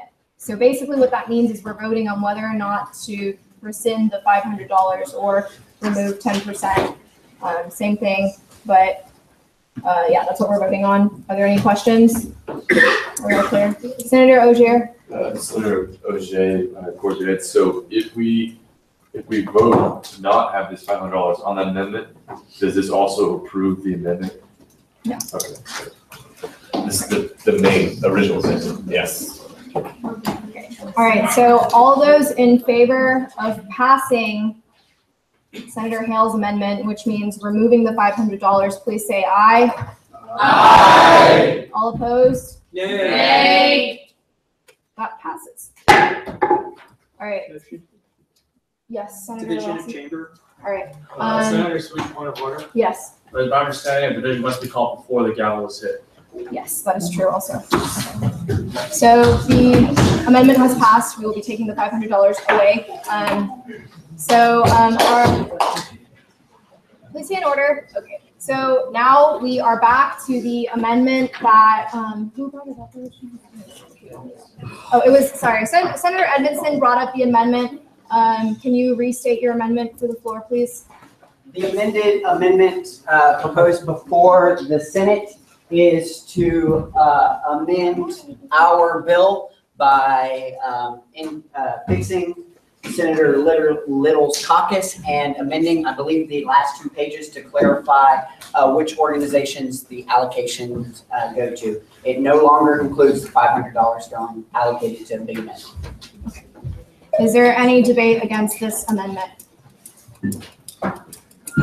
Seeing none, debate is one-sided. We will now move into a period of voting. All those in favor of passing this amendment, please say aye. Aye. All opposed? That passes unanimously. Senator Edmondson, you still have the floor. I yield to the floor. All right, now we are debating just passing the bill. So is there any more debate against passing the bill? Seeing none, debate is one-sided. We will now move into a period of voting. All those in favor of passing SB 7002, the SGA budget fiscal year 18 bill, please say aye. Aye. All opposed? All right, that passes unanimously. All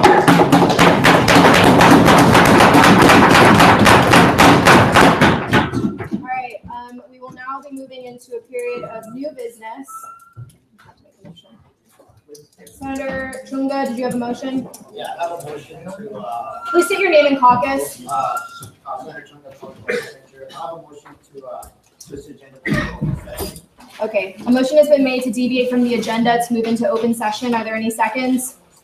Seeing multiple, all those in favor of deviating from the agenda to move into open session, please say aye.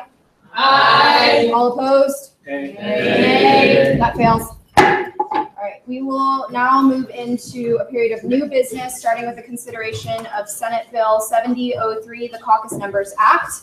With the bill authors and presenters, please come down to the floor. I would also like to clarify that this is an act, so to pass, it would require 2/3. But since it's new business, this is all a first reading, so it'll be sent to committee after today. You have 10 minutes starting at how? Howdy, Senate. The bill before you tonight basically returns how the Senate is apportioned currently is what this bill represents. It returns the apportionment that we're currently in at. In the 69th session, some changes were made to the code, and I felt that it didn't represent the makeup of the student body very well. It had the addition of 2 graduate student senators, as well as the creation of several new caucuses, sophomore, junior, senior caucus. 78% of the student body currently lives off campus, and the majority of this new seats that we're going to have to be created would come from the off-campus senators' seats. So I believe we would be reduced from 31 to 14 seats, I believe. Yeah, so if we want to represent the student body in the best way possible, I think we should pass this. So I don't want to add anything to this bill, but I do want to say that I want everybody to give a tap for Connor, because this is his first bill. I mean, it means a lot for student senators to get out and get on the floor really quick, because he gets all his nerves out and you can fight for your student body faster. You don't have much time in the Senate, and so I encourage all the new senators to get in the arena, put your feet in the water, and get start doing what you're supposed to be doing and what you got like to do. So that's all. So with that, I am more than happy to answer any questions you have. All right, are there any questions for the presenters? Senator Rossi? Senator Rossi, on campus caucus. So what your bill is doing is basically keeping the current election system the same, right? The current representation system. Thank you. Senator Ogier? Senator Ogier, Core Parents Caucus. Can you tell us which groups were under threat of having like removed representations? You mentioned the off-campus was losing seats. Are there any other groups as well?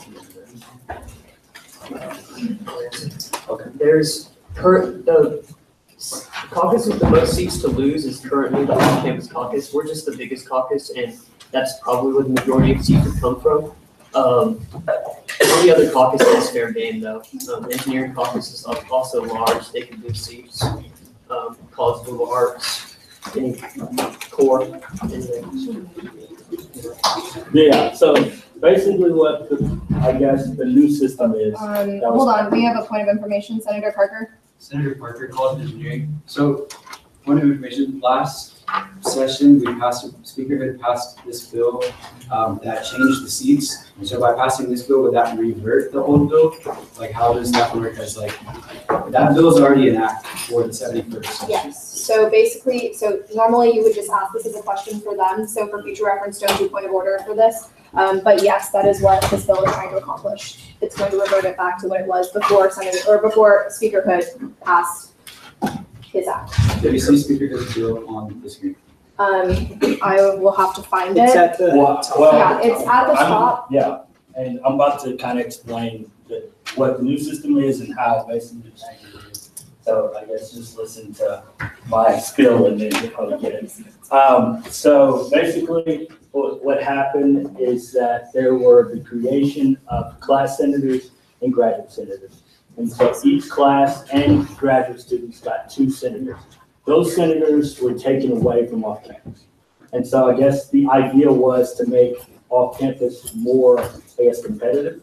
But basically what this bill is doing is turning it back to the old system because it's something that a lot of people do and think need to be in place. And so that's basically what happened. The current apportionment of the Senate right now, tonight, is what this bill reads. Okay, Senator Ogier. Oh, sorry, Senator Edmondson. Withdrawn. Okay, Senator Mendoza. Senator Mendoza, Freshman Caucus. Just to clarify, when would, if you did not pass this, when would the new system come into effect? This would come into effect the 71st session, so. Yeah, it's the spring break. Yes. Senator Banks. Senator Banks on campus. So, since y'all passed this bill last session, do we know for sure which caucuses would be negatively affected? Since we know for sure which caucuses would be positively, what exactly would happen? Off campus. Just off campus? Those are the one that seats are being taken away. Please limit back and forth. There are items in the tables taken. The only person that, well, the only caucus that's been taken away from is off campus. All right, Senator Bank, we just did that, sorry. Senator Little. Senator Little, College of Ag. What's the reasoning behind this bill since regardless of where the student lives, regardless of the legislation, they'll already be represented by the respective colleges? Yeah, that's not true in some cases. For example, there's a bill or there's a movement going on right now to expand parking spaces for mopeds and motorcycles. I personally feel that a senator that belongs to a caucus, like a junior, senior, sophomore caucus, or a academic caucus, wouldn't necessarily be as inclined to advocate for those students, because most off-campus students do have to get to campus somehow, and an off-campus caucus senator would probably be more inclined to advocate for a need like that. Yeah. Yes. You just stated that example about the parking that it would benefit off-campus students, what I guess live on campus. But I guess isn't that kind of an irrelevant debate since every student's voice, regardless, it's all equal, right? The off-student campus center should have more say regardless if it benefits them more. That is true, that you're exactly right, but an off-campus senator would be more inclined to represent the views that their particular constituents have voiced. Yeah, I understand. 1 minute, limit back and forth. If you have a follow-up, I'll put you at the end. Senator Parker. Senator Parker, College Engineering, do you have any statistics about the number of students that are sophomore, junior, senior that live off campus? I do not specifically. That would be, I mean, that's something you could calculate, but the current data does not have something like that. I do know that 40,000 plus students live off campus, which is equivalent to about 78% of the student population. 30 seconds. Senator Ariza, 30 seconds. Sure, from College Engineering. I just wanted to know what caucuses gain senators like gain position. So no caucuses gain a setting. So basically, like I said, off campus was taken away, 10 seats to be exact. Well, no, not 10. Basically. Please finish your sentence. Okay, graduate students and class, I guess, caucuses were made. Basically, 2 senators for each senator. So nobody was added to, just new caucuses were made. All right, if you guys have further questions, I would recommend that you attend the Rules and Regulations meeting. I will be sending this to the Rules and Regulations Committee. All right. Moving on into new business, we will now move into the consideration of SB 7004, the Good Samaritan Law Reformation Bill. Will all of the bill authors and sponsors please come to the floor?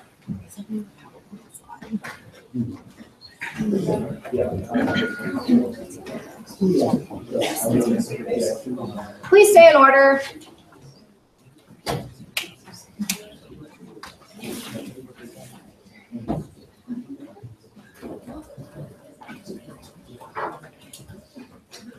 You have 10 minutes starting at Howdy.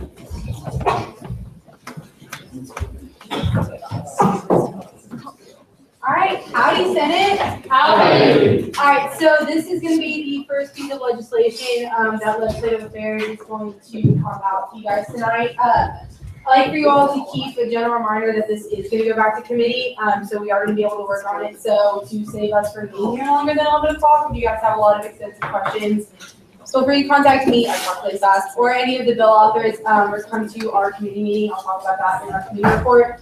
I'm gonna have the authors from Legislative Relations go ahead and introduce themselves really quickly. Go ahead. I'm Catherine Villarreal. I'm Valentina Tovar. So they've been working closely with Senate, and so they're gonna talk a little bit about the authors and go from there. Okay, so we are here today to talk to you about the Good Samaritan Law Reformation Bill. So over the past 15 years, drug overdose in Texas has gone up by 78%, and most of these deaths occur in the presence of other users. Yet the number of calls made to 911 is well below half of that. Good Samaritan would grant protection to those seeking medical attention due to impairment from drug use. Meaning, in a drug abuse situation, the first minor to call 911 as well as the incapacitated person are protected from legal prosecution. Please keep in mind, this bill extends only to those who are the first to call, remain on the scene until help arrives, and cooperate with medical services and law enforcement. The main purpose of the bill is to save lives, take into account the number of Aggies' lives drug overdose has affected and could save. Accidental drug overdose is a cause of death in the United States. It's an issue that affects minors around the state of Texas and the nation. This bill will also be presented during the Texas Student Government Coalition in the fall conference where 25 universities represented. It is critical for us to see. 37 states and the District of Columbia have already enacted laws to encourage users of illegal drugs to call for aid during an overdose. Texas lawmakers are aware of the issue and are beginning to take action. In the past legislative session, Senator Watson and Representative Guillen have had some success and are supportive the issue will play an important role in advancing its realization. Like you can see in the slide, there are a few facts of the battle role Good Samaritan can play the life of the Aggie. Thank you for your time. You guys have any questions? Court? Oh, next one. Questions? Okay. Yeah. Anybody have any questions? Sorry. Senator Grosky on campus, so why hasn't a bill like this been passed before in the Texas government? Yes, so within Student Senate, we have tried to pass this bill for the last 2 years. We've got through Student Senate and taken to the legislature. And there's an identical bill with Good Samaritan in place in the state of Texas for alcohol, just not illegal narcotics. So what we're trying to do with drugs is get a similar bill passed as alcohol. And we've run into issues with the governor's office from a criminal justice perspective. He's had issues with the Good Samaritan law. So we're trying to take that back to the state legislature again in order to reps and senators and try to address the governor's concerns and get this bill passed for students across the state. Follow up? Yeah. Go ahead. What are the issues that the governors have with this type of legislation? So our outlook on it, and many of the other senators representatives I heard just groups around the state, look at Good Samaritan as a healthcare issue rather than a criminal justice issue, and the governor looks at it from a criminal justice perspective. So some of the issues he raised involve gang involvement, repeat offenders, age groups that utilize the bill. So down the road, once the session does come on, we'll work with the senator's representative on taking a deep dive into the issue and looking at ways we can appease the governor while still serving our constituency and passing a bill that does address the concerns of all parties. Okay. Senator Camp. Senator Camp, College of Education. I was just wondering, so if you are the first to call, if you're found with drugs on you that are illegal, they're protected from criminal prosecution if they have the drugs on them? Yes. Yes, ma'am. Thank you. Senator Benke. Senator Benke, off-campus caucus. Do you foresee any major hurdles in the legislature with the fact that these are controlled illegal substances and that a major issue is persuading lawmakers to pass this bill? Please stay in order. In the 84th legislative session of the state of Texas, Good Samaritan bill went up through the House and the Senate, passed unanimously in both bodies. It was supported by everyone, but was vetoed by the governor. And because of that reasoning, during this last session, the 85th session, the identical bill went up again. It didn't gain enough traction where it would address the governor's concerns, so it didn't go through committee because we would run into the same issue with the governor veto. So we've got this legislative arm supported. It's the issues on the governor's side which we're trying to deal with through various studies that are being conducted as we speak. And I just want to point out, like, they're not in session this year, so this bill, probably will come back up when they do go back into session. So the most important part about this is saying that the student body of A&M supports this, and that this LR team is going to work with those lawmakers, and they're going to work with the governor's office to make sure this happens. Like, this isn't something that people don't favor. Is that, I just want to make sure that's understood. Okay. Follow up. I'll have to put you at the end. Senator Phillips. Senator Phillips off campus. Is it advocating for protection of what am I trying to say here? I'm sorry. Legal protection just from the use of the illegal substance, or would it carry on to any protection, like any legal protection?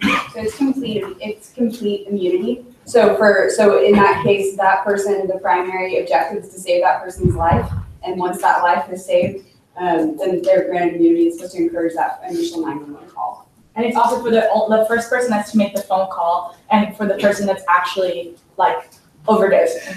So it's for those two people. It's not like you can just call it up in a party and then everyone is going to get immunity. It's for the sake of saving lives. And you must cooperate with medical professionals and law enforcement. And stay throughout the whole process. Yes. Sorry. Senator Mandel. Senator Mandel, Freshman Caucus. So I was wondering what prevents this law from being applied to people besides the first responder, like you just were talking about, but people who would be helping out with the victim, and kind of rehabilitating them throughout the process? So the primary objective of the bill isn't to just provide immunity. So for instance, let's say you're at a frat party, you know what I mean, and one person overdoses, and then everybody is trying to call 911. 1 minute. Does that make sense? So that's the purpose of that.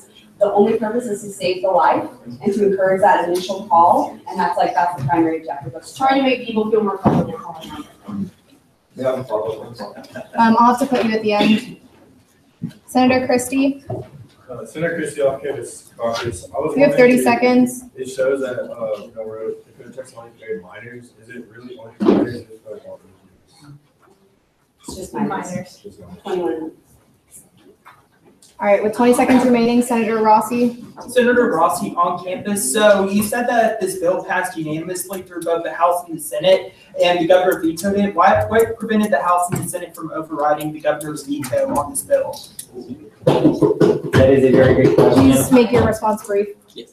That is a very good question. I do not know that answer at the current time. This was in the 84th legislature. That was before I was involved in legislative relations, before my time. We did try to get that bill passed based on all of their support in the 85th session because we knew it was unanimous previously, so we did want to get that through. The legislature just were not comfortable pushing it through themselves. So that's why we're going to go back this year, work on the study aspect, and try to address the governor's concerns. So the legislators weren't okay moving forward without the governor's support. All right, that concludes the period of question and answer. Thank you to our presenters. I will be sending this bill to the Legislative Affairs Committee.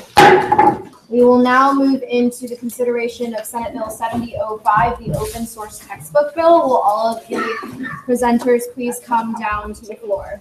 Sorry.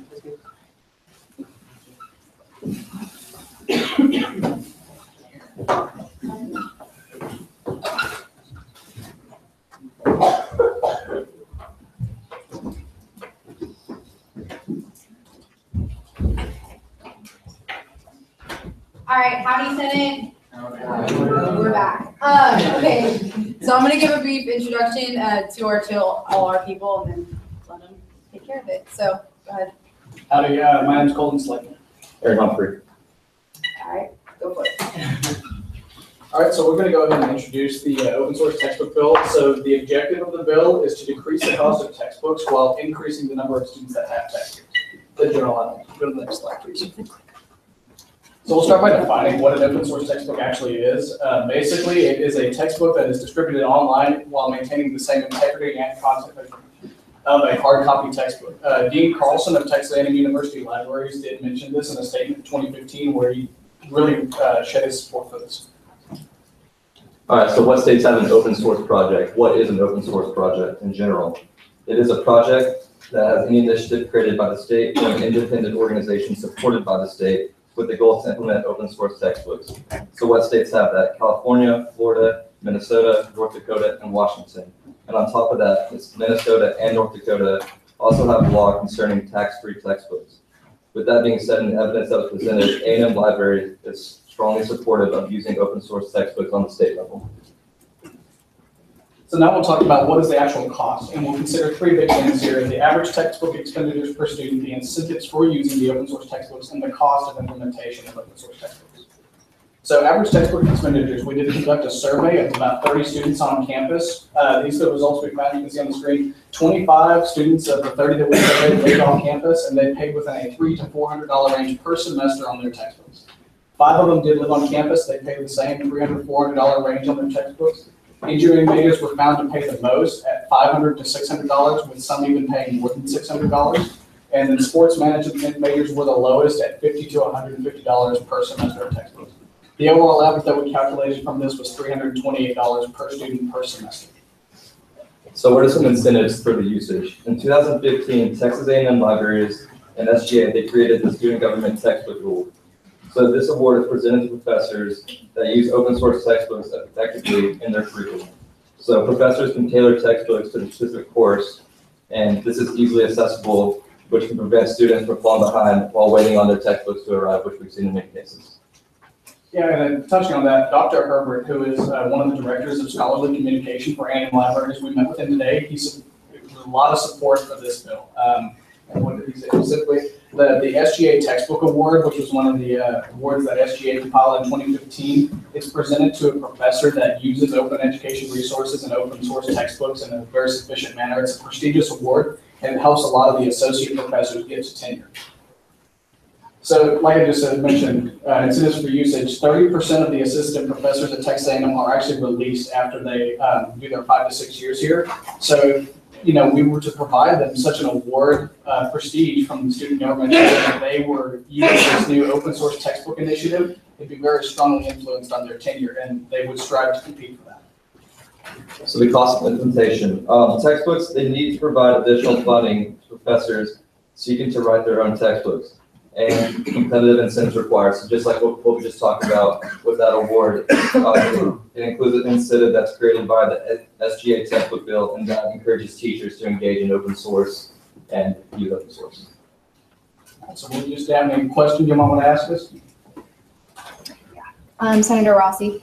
How many students on average every year fall behind because they aren't able to access their textbooks? We don't have a statistical number regarding that amount. Follow-up? Yes. So would it be safe to say that this possibly isn't a problem if you don't have the number of students that fall behind? Since we don't have the exact number, just based on my own personal experience, I know that in every class that I attend, there's a handful of students that go up to the professor after class saying, I don't have my books because there wasn't enough, so this would take care of that problem. Senator Hale. Senator Hale, off-campus caucus. I may have missed this in the presentation, but as a point of clarification, what is your position and what is your plan for lobbying for online, I don't know what you call them, networks, like MindTap and OpenCourse sort of things that are add-ons to most textbooks that publishers use to get an additional $150 from people that don't really want to pay. To clarify, you're referencing what professors will use as like an online homework and grading system. So most of these open source textbooks are created and edited by professors, so they can create their own versions of these homework and just embed them into their open source textbook without any issues. It's generally a free process, and they can update it every year as they please. Senator Powell. Senator Powell, College of Engineering. I don't know if you have this in the presentation, but how, if at all, would this affect tuition? Because if you're reducing the cost of textbooks, it'll just go straight back to tuition and what's the point of this bill? Right, so a lot of these textbooks are written by professors at little to no cost to the university or the students. So we will see a general decline in the, well, not tuition per se, but in the expenditures per student based on the textbook cost. All right, Senator Ogier. Senator Ogier, Coordinates Caucus, could you just clarify who would put in the bill, right? So people aren't, the objective is to have students pay less for it. So who's going to cover that side? So a couple of things that Dr. Herbert mentioned today in the meeting was that Texas has some money left over despite the higher education cuts of about $100,000. He would like that divided up into a couple of different options to where the professors would be paid a $20,000 grant is one of the options to write their textbook and then publish it through the online source. That's save money, and at the same time, you know, we're not spending any money that we don't have. All right, are there any other questions for the presenters? All right, seeing none, I will be sending this bill to the Legislative Affairs Committee. All right. We will now move into the consideration of the online sexual assault reporting bill, SB 7006. If the bill presenters would step down to the floor, please. You have 10 minutes starting at Howdy. No. All right, howdy, Senate. Howdy. You'll see my face. Not really, but okay. So this is our last bill. It's an online sexual assault reporting system. If you guys are here in the last session, you guys remember me coming and talking about a similar bill. So that bill was not actually adopted. It kind of died in committee. So LR is now taking this on as something that they're going to push for. They have a lot of popular support. in Austin behind it. So I'm gonna let the authors talk a lot about it and Sure, my name is Cassie Stagger and I'm representing the Legislative Relations Commission. Hi, I'm Sarah Lee, I'm Vice President of Community from Austin. So the reason we're here today, like we said, is the online reporting system, or sexual assault reporting system. So there's a bill currently that was passed in the 85th legislative session that sets up this reporting system. It was passed by Senator Watson. So what this bill does is it sets up a public awareness campaign and sexual assault policy for all higher education institutions across the state of Texas. It also sets up an online sexual assault reporting system. However, it doesn't really clarify how to set up the system. All it does is mention that the reporter can be either a student or an employee of the institution. They have a choice to remain anonymous, and then it must be presented on the institution's website. So one thing we're really trying to push forward is to try to clarify this criteria. So it did go into effect on September 1st. So institutions are in the process of creating the system, and they must have the system created by January 1st of 2018. Yes, so just as Cassie was saying, so based on what bills I got passed last legislative session, Texas A&M is implementing an online sexual assault reporting system. What our bill is talking about is the criteria this online sexual assault reporting system has to have. So really quickly, one thing that we want this system to have is, so when someone goes in to edit, it has to be timestamped, and once something's submitted, it cannot be edited or altered, only things are added to. The reason for this is with sexual assault, if there goes into a legal process, having timestamps, if they're not altered or edited, it can be upheld in the court of law. So that's super important and would really protect our students. Also, the victim is allowed to remain anonymous, so that's really important. Also, that they can submit this report at any time. You can log on, start creating a profile, creating a story of what happened to you, but you don't have to submit it to authorities or the university until you so desire. And so y'all may be thinking, wow, this is a lot of specific details. Where are you getting these from? There have been a lot of third-party systems that have already been put in place in different universities.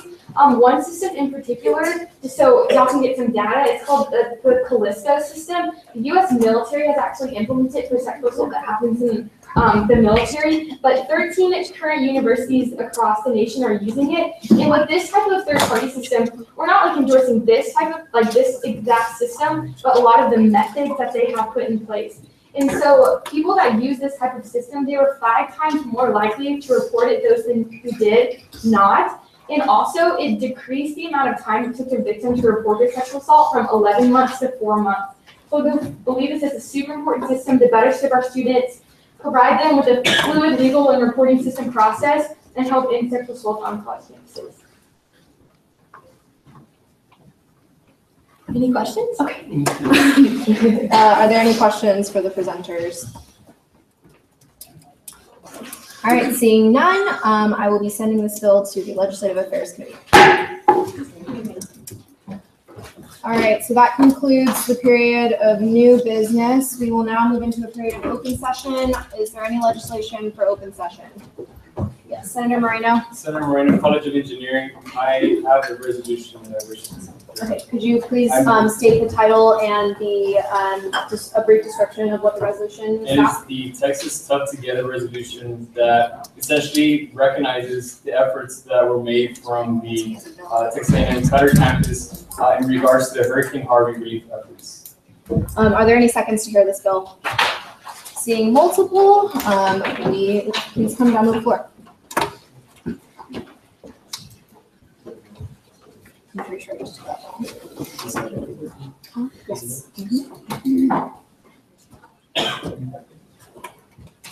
Howdy, Senate. Howdy. So today I want to quickly just go over this resolution. It's basically about the Texas Tough Together resolution that essentially recognizes efforts that were made by Texas A&M Cutter campus, in which they came a few weeks ago and decided to collaborate and gain some support to pass and provide financial assistance to those students and faculty who got affected by Hurricane Harvey. And so as we're all aware, Hurricane Harvey was very devastating for southeastern part of Texas and Louisiana. It left many people devastated, their homes destroyed, their properties damaged. A lot of things got lost, and their lives will never be the same after the storm. And with that said, the flooding was one of the bigger issues. So with that, I do want to give this kind of quick statistics that I kind of came up with. So this is Kyle Field. We've all gone to football games. And I made the math in that if Hurricane Harvey, all the water was dumped into Kyle Field at once or in multiple times, do y'all know how many times it would fill up Kyle Field? No one? So it would fill Kyle Field around 102,000 times. Yeah, that's a lot of water, right? So that's just a quick fact about, it's 27 trillion gallons of water that fill over Houston and other parts of Texas. And that's a lot of water and destroyed a lot of homes. So with that, this event basically was created by four kind of organizations or two organizations and two departments. The Division of Student Affairs and the Office of Outreach collaborated with two organizations, the Qatari Student Association and Al-Sana, a female-based organization. And they essentially kind of came up with a slogan. And this is in Arabic. I don't know if anyone reads Arabic, but in Arabic, this means Texas can be shaken by wind. And I thought that was awesome. And with that, they had several events that they put out for this day. They had their bean show up and show support. They had these cool looking shirts that showed the logo of Texas and different things in Arabic. They also had VR, kind of a game to showcase and gain support, have students come by. And they sold different cups and shirts and merchandise. And they also had a bull that they rode, which is very, very funny. I don't know where they get the bull from, but their support was very genuine. This is something that they necessarily did not have to do. They're over 8,000 miles away. They're across the world. They are Aggies and they are supporting us, but this wasn't something that they needed to do. And with that, I do want to say that they did exemplify 3 core values that this university stands for, and one of them is leadership. They showed that case by not letting anybody else take initiative. They took it on their own to try to support students and faculty from this campus. They also showed loyalty, which is a very big thing here on A&M campus, because it doesn't matter where you're from, it doesn't matter where you come from, but when you come to this school, you identify as an Aggie, we stick together. And lastly, selfless service, which is a big component of this event, that they just wanted to help and support as many people as they could with the time that they had. And with that, I yield the floor to questions. All right, are there any questions for the bill presenter? Seeing none, we will now move into a period of debate. If you guys could step off the floor. Is there any debate against the resolution? Seeing none, we will move into a period of voting. All those in favor of passing SR, we don't have a number yet, but the Texas Tough Together resolution, please say aye. Aye. All opposed? That passed unanimously. All right, are there any more bills for open session? Okay, seeing none, we will move into a period of committee reports. Before we do that, I would like to ask all of the chairs, since we have new senators tonight and they're doing their committee preferences this week, also fish shades. In addition to giving your committee report, could you also state what your committee does and what issues you guys focus on? New senators, please pay attention. Yeah, we're gonna start with Pro Tem Cruz. Yeah. Hey guys. So for new senators, I don't actually have a committee. I do. It's I'm part of the ops committee. I'm the head of it, but that's already been chosen. So I'm not going to really describe any duties. I'm really proud of all the bills that went up tonight. I think a lot of them have some amazing points. I think you guys are doing a really great job. I'm so proud of people who went up and spoke for what they believed in today. It really showed me how effective this body can be. I'm going to be just doing what I do. And I'm going to be talking to some of my ops committee this week about archiving some of this legislation after it goes through committee and everything. So have a good week. Are there any questions for Pro Tem Cruz?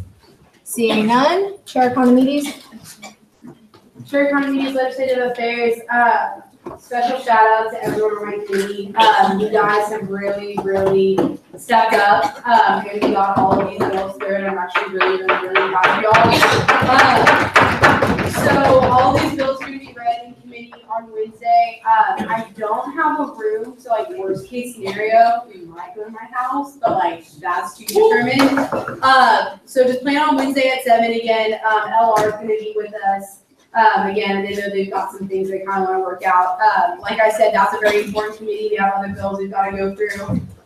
Keep up the great work. I know I was pushing y'all through test week, but y'all killed it, and I'm so immensely proud. Oh, sorry to new people. I'm legislative affairs, and I deal with a lot of higher education issues. So anything that comes through my committee will be passed on to be lobbied on the state level, and hopefully implemented on the state, like in Boston. So we work very closely with LR. Every member of my committee is paired up with someone in LR, which is an exec, and they work together on writing and implementing the legislation. So, any questions? You'll receive all this information again, by the way, new senators.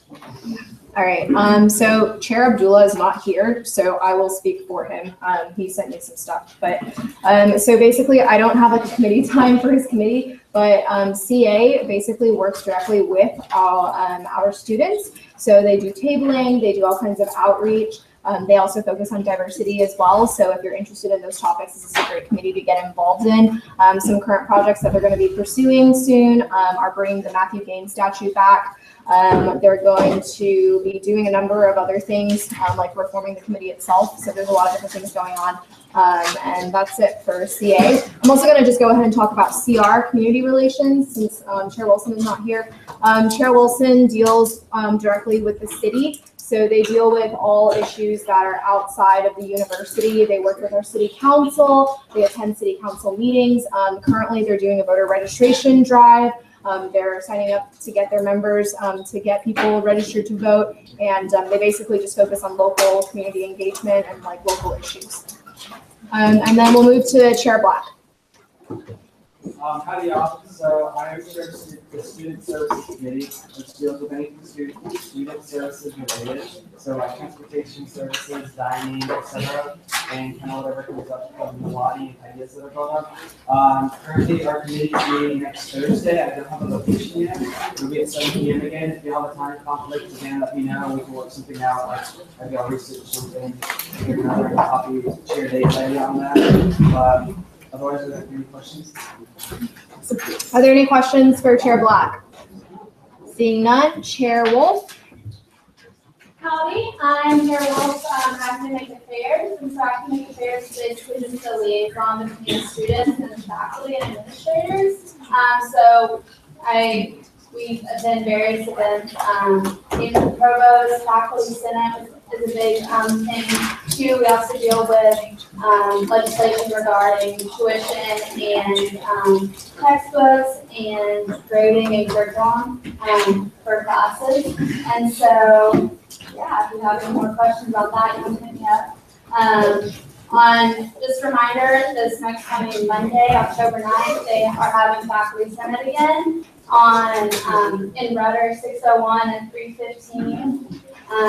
They're supposed to be talking about the excused absences for interviews, for mandatory interviews. They might change that, but so far right now, that's what they're going to be voting on, which we passed in the 69th session. So if y'all want to hear about that or get more involved and see what the faculty is doing, definitely hit that up. And then on Tuesday is the second tuition hearing. I know it's 8:30 to 9:30 in the morning, so you might have classes, but yeah, it'd be really good to hear thoughts on tuition. And then for my committee, I know I gave y'all a couple of those options to go to those. We also have to meet and select honor council, but that's another thing that we do. The ID Honor Council, we review some of those applications for that. So I'll be contacting y'all again to see about a time for us to do these applications. Thanks. All right, are there any questions for Chair Wolf? Seeing none, Chair Johnson. Howdy, Senate Chair Johnson, Rules and Regulations Chair. So Rules and Regulations deals with anything that is rules and regulations, whether that's rules in the meeting, staying by Robert's rules.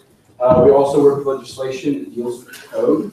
And right now we're working with the other branches of SGA to kind of simplify their parts of the code and our part of the code to simplify the code as a whole. It's 245 pages, and we're trying to reduce that. So our next meeting is going to be next Wednesday at 7 o'clock p.m. in our meeting Coldest. If you have any questions, please shoot me an email or text me. We're going over one of the bills, the Caucus Members Act, next week, along with some other bills that we're going to be starting to introduce. So, any questions? Are there any questions for Chair Johnson? Okay, seeing none, I'm going to talk about finance really quick. So I told the new senators finance is not available for membership. I just kind of wanted to throw that out there because they have a set number of members that they have to have. So you guys can't join finance, but you can join any of the other committees, and that's all that I've got. So now we will move into a period of executive reports, starting with Student Body President Bobby Brooks, aka Michael Zimmerman. All right. Well, howdy, Senate. So, like Justin said, I am not Bobby Brooks, but I'm standing in for him. He's out sick, sorry he couldn't make it. Some things going on within the executive cabinet. Please stay in order. There's some dates I would like y'all to know about. The first of which is November 11th, and that is when we will be having the SGA tailgate. So if you could please put that on your calendar. We'd love to have y'all come out for support. And then also I want to just echo what was said previously about the tuition hearing. That is on October 10th at 8:30 a.m. in Rudder 601. We get more student support out there. Faculty has a better understanding of why we don't want tuition raised or how we want to allocate that. More so just relating to executive cabinet in general. Fall elections were completed. Whoop. And then they're going to start preparing for spring elections, which we know can get kind of crazy. Within municipal affairs, they've been working towards this moped license. I hope y'all have all seen this on social media. They made a big push on that to try to save different motorcycle and moped drivers from getting ticketed. And then also with transportation services, focusing on motorcycle concerns, because that's been a big or a hot topic that I'm sure you've heard about or seen. And then I can talk more specifically on what I'm doing, since I can. So I'm working with the student counseling services right now to get a mental health campaign out there. So hopefully we'll see that by the end of October. That's when we're going to make a big push for it, and then we'll keep up with it throughout the year. And then also, sort of added on top of that, the SEC is going to be releasing a much wider mental health campaign where the SEC as a whole is just wanting to talk about this issue. And then also, last thing on my end is finances are done. I don't know if y'all know this. I got to sit in with the Senate Finance Committee, and wow, I am truly amazed by all of y'all. Y'all do so much work, and honestly kind of glad I didn't have a major stake in that. Glad I could help out where I could, but I'm impressed, and that's all I have. Are there any questions for the presenter? Seeing none, we will now move to Chief Justice Penna. Hi, Senate. Howdy. First of all, internal judicial grant stuff. I have decided that we need to be a lot more active if and when we don't have court cases. So I have started 2 projects, and I've roughly divided justices and JAGs equally. The first project is mock trials. I want to make sure that we are very prepared. And on average, every year we have 1 mock trial, and we barely fit it in just to be semi-prepared for spring election season. I plan on having at least 2 this semester, 1 at the end of October, 1 at the end of November, and then having another one just before election season, so that we're better prepared. So I've got a bunch of associate justices researching all cases and picking up different types of cases, stuff related to elections, stuff related to inter-branch violence, figuratively, stuff related to actual legislation. So we're going to look for that. The second half has been assigned to write a guidebook that sort of creates visuals and a more clear understanding of the judicial court bylaws, which contain all the appeal hearing procedures, rules of evidence, rehearing procedures, all that fun stuff. My hope is that if we can have something like that ready before the spring election, it'll make it easier and we can be more approachable for people who want to run court cases. In external news, the fall election is over with no court cases. I'm very happy about that. However, there was a little bit of election drama before I certify the results, I'll give you the part summary. Person A won the freshman class president race. Person B came in second. Person C was disqualified and came in fifth or sixth. Person B approached person C and said, hey, let's get person A disqualified. I'll become freshman class president, and in return, I'll make you my freshman class vice president. Towards the end, person C chickened out for whatever reasons, came to me and withdrew his appeal, and there were no court cases. Now, I was initially very angry about this whole thing simply because it went back to some of the stuff I talked about in earlier Senate meetings about people putting their personal egos and ambitions above the sanctity of the democratic process. That is not how we are. That is not how we work. And we have seen the failings of that system in the United States Congress as well as democracies across the world. My hope is that this Senate and this student government can serve as an example for the rest of the world, than for it to be the other way around. That said, once I got past the anger and which mainly came from having to write a lot of emails, and I mean a shit ton of emails.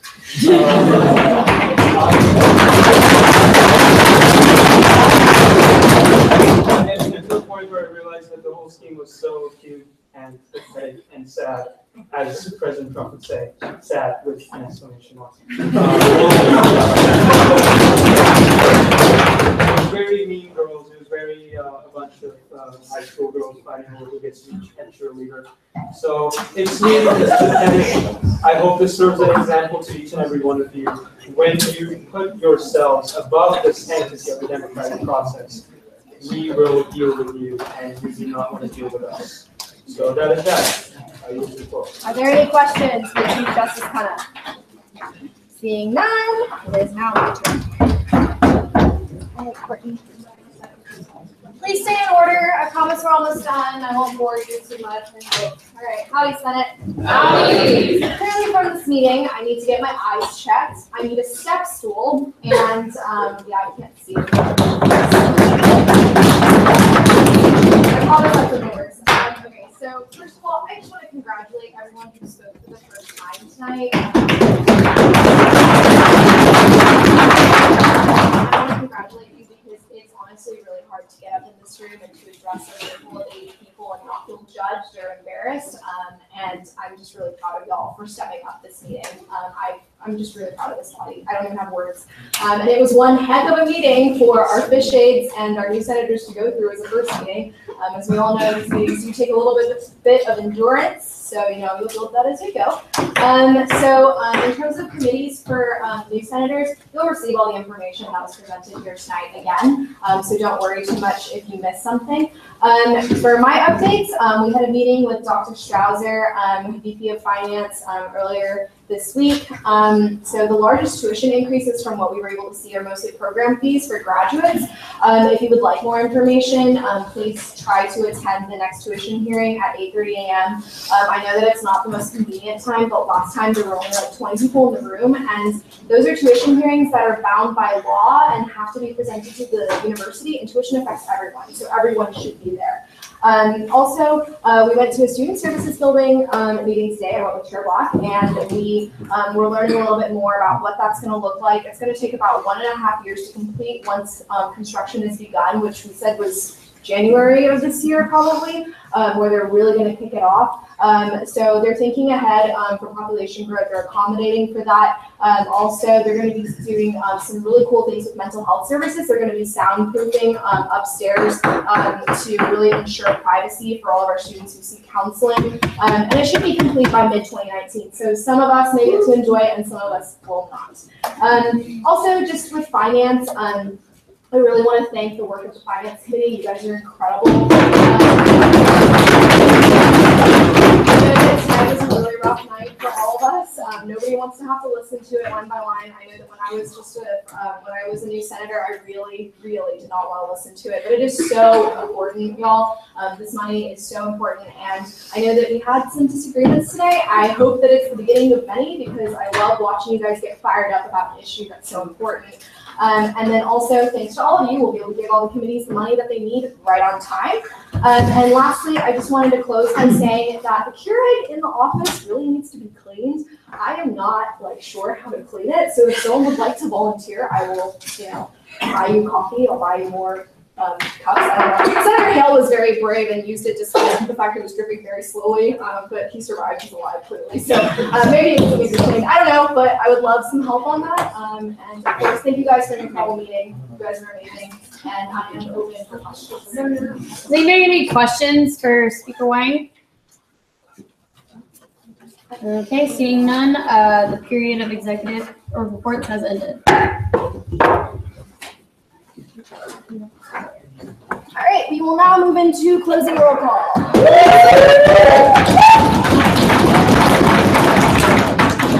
a reminder, please stay quiet after I call your name. Don't like get up and yell like, "Yay, it's done, it's over!" Like I still have to like go through other people. So just please don't do that because it's really hard, and then I have to yell, and like I'm super loud and I surprise people. Okay, SVP Brooks. Howdy. Chief Justice Khanna. Howdy. Speaker Wang. Howdy. Chair Johnson. Howdy. Chair Wolf. Howdy. Chair Abdullah. Chair Day. Chair Black. Howdy. Chair Conmides. Howdy. Chair Wilson. Senator Armin. Howdy. Senator Anderson. Howdy. Senator Andrus. Senator Arambula. Senator Banks. Howdy. Senator Benke. Howdy. Senator Bredmeyer. Howdy. Senator Brown. Senator Camp. Howdy. Senator Castleman. Howdy. Senator Christie. Howdy. Senator Chunga. Howdy. Senator Clark. Howdy. Senator Collins. Howdy. Senator Compton. Howdy. Senator Cook. Howdy. Senator Cox. Howdy. Senator DeGray. Here. Oh, howdy. Senator Diaz-Harris. Howdy. Senator Edmondson. Howdy. Senator Evans. Howdy. Senator Hale. Howdy. Senator Ali Hope. Senator Jillian Hope. Senator Hernandez. Howdy. Senator Hong. Senator Hall. Senator Jacobson. Senator DeYoung. Senator Crowe. Julia. Senator Olivia Crowe. Howdy. Senator Lisa Vaya. Senator Little. Howdy. Senator Mandel. Howdy. Senator Maple. Howdy. Senator McCabe. Senator Maloney. Please stay in order. Mendoza. Howdy. Senator Monroy. Senator Moody. Howdy. Senator Moore. Howdy. Senator Marino. Howdy. Senator Mussel. Howdy. Senator Ogier. Howdy. Senator Pardo. Senator Parker. Howdy. Senator Peterson. Senator Phillips. Howdy. Senator Powell. Howdy. Senator Ramirez. Howdy. Senator Roloso. Howdy. Senator Reza. Howdy. Senator Roberts. Howdy. Senator Rossi. Howdy. Senator Salazar. Howdy. Senator Serrato. Howdy. Senator Salasini. Howdy. Oh, okay, sorry. No, you're fine. Senator Smart. Howdy. Senator Siegel. Senator Sweet. Howdy. Senator Tilson. Howdy. Senator Tran. Howdy. Senator Walker. Howdy. Senator Walter. Howdy. Senator Lickey. Howdy. Senator Westbrook. Howdy. Thanks, guys. I've been talking. Oh, no, you're fine. Sorry. Courtney. What's one thing to do?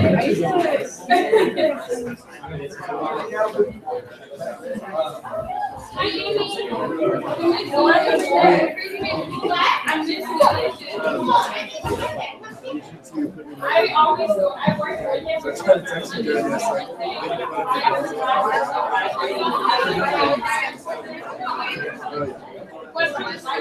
You said it earlier.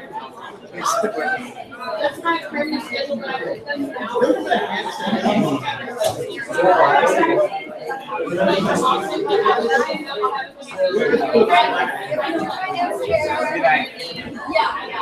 It's over. now.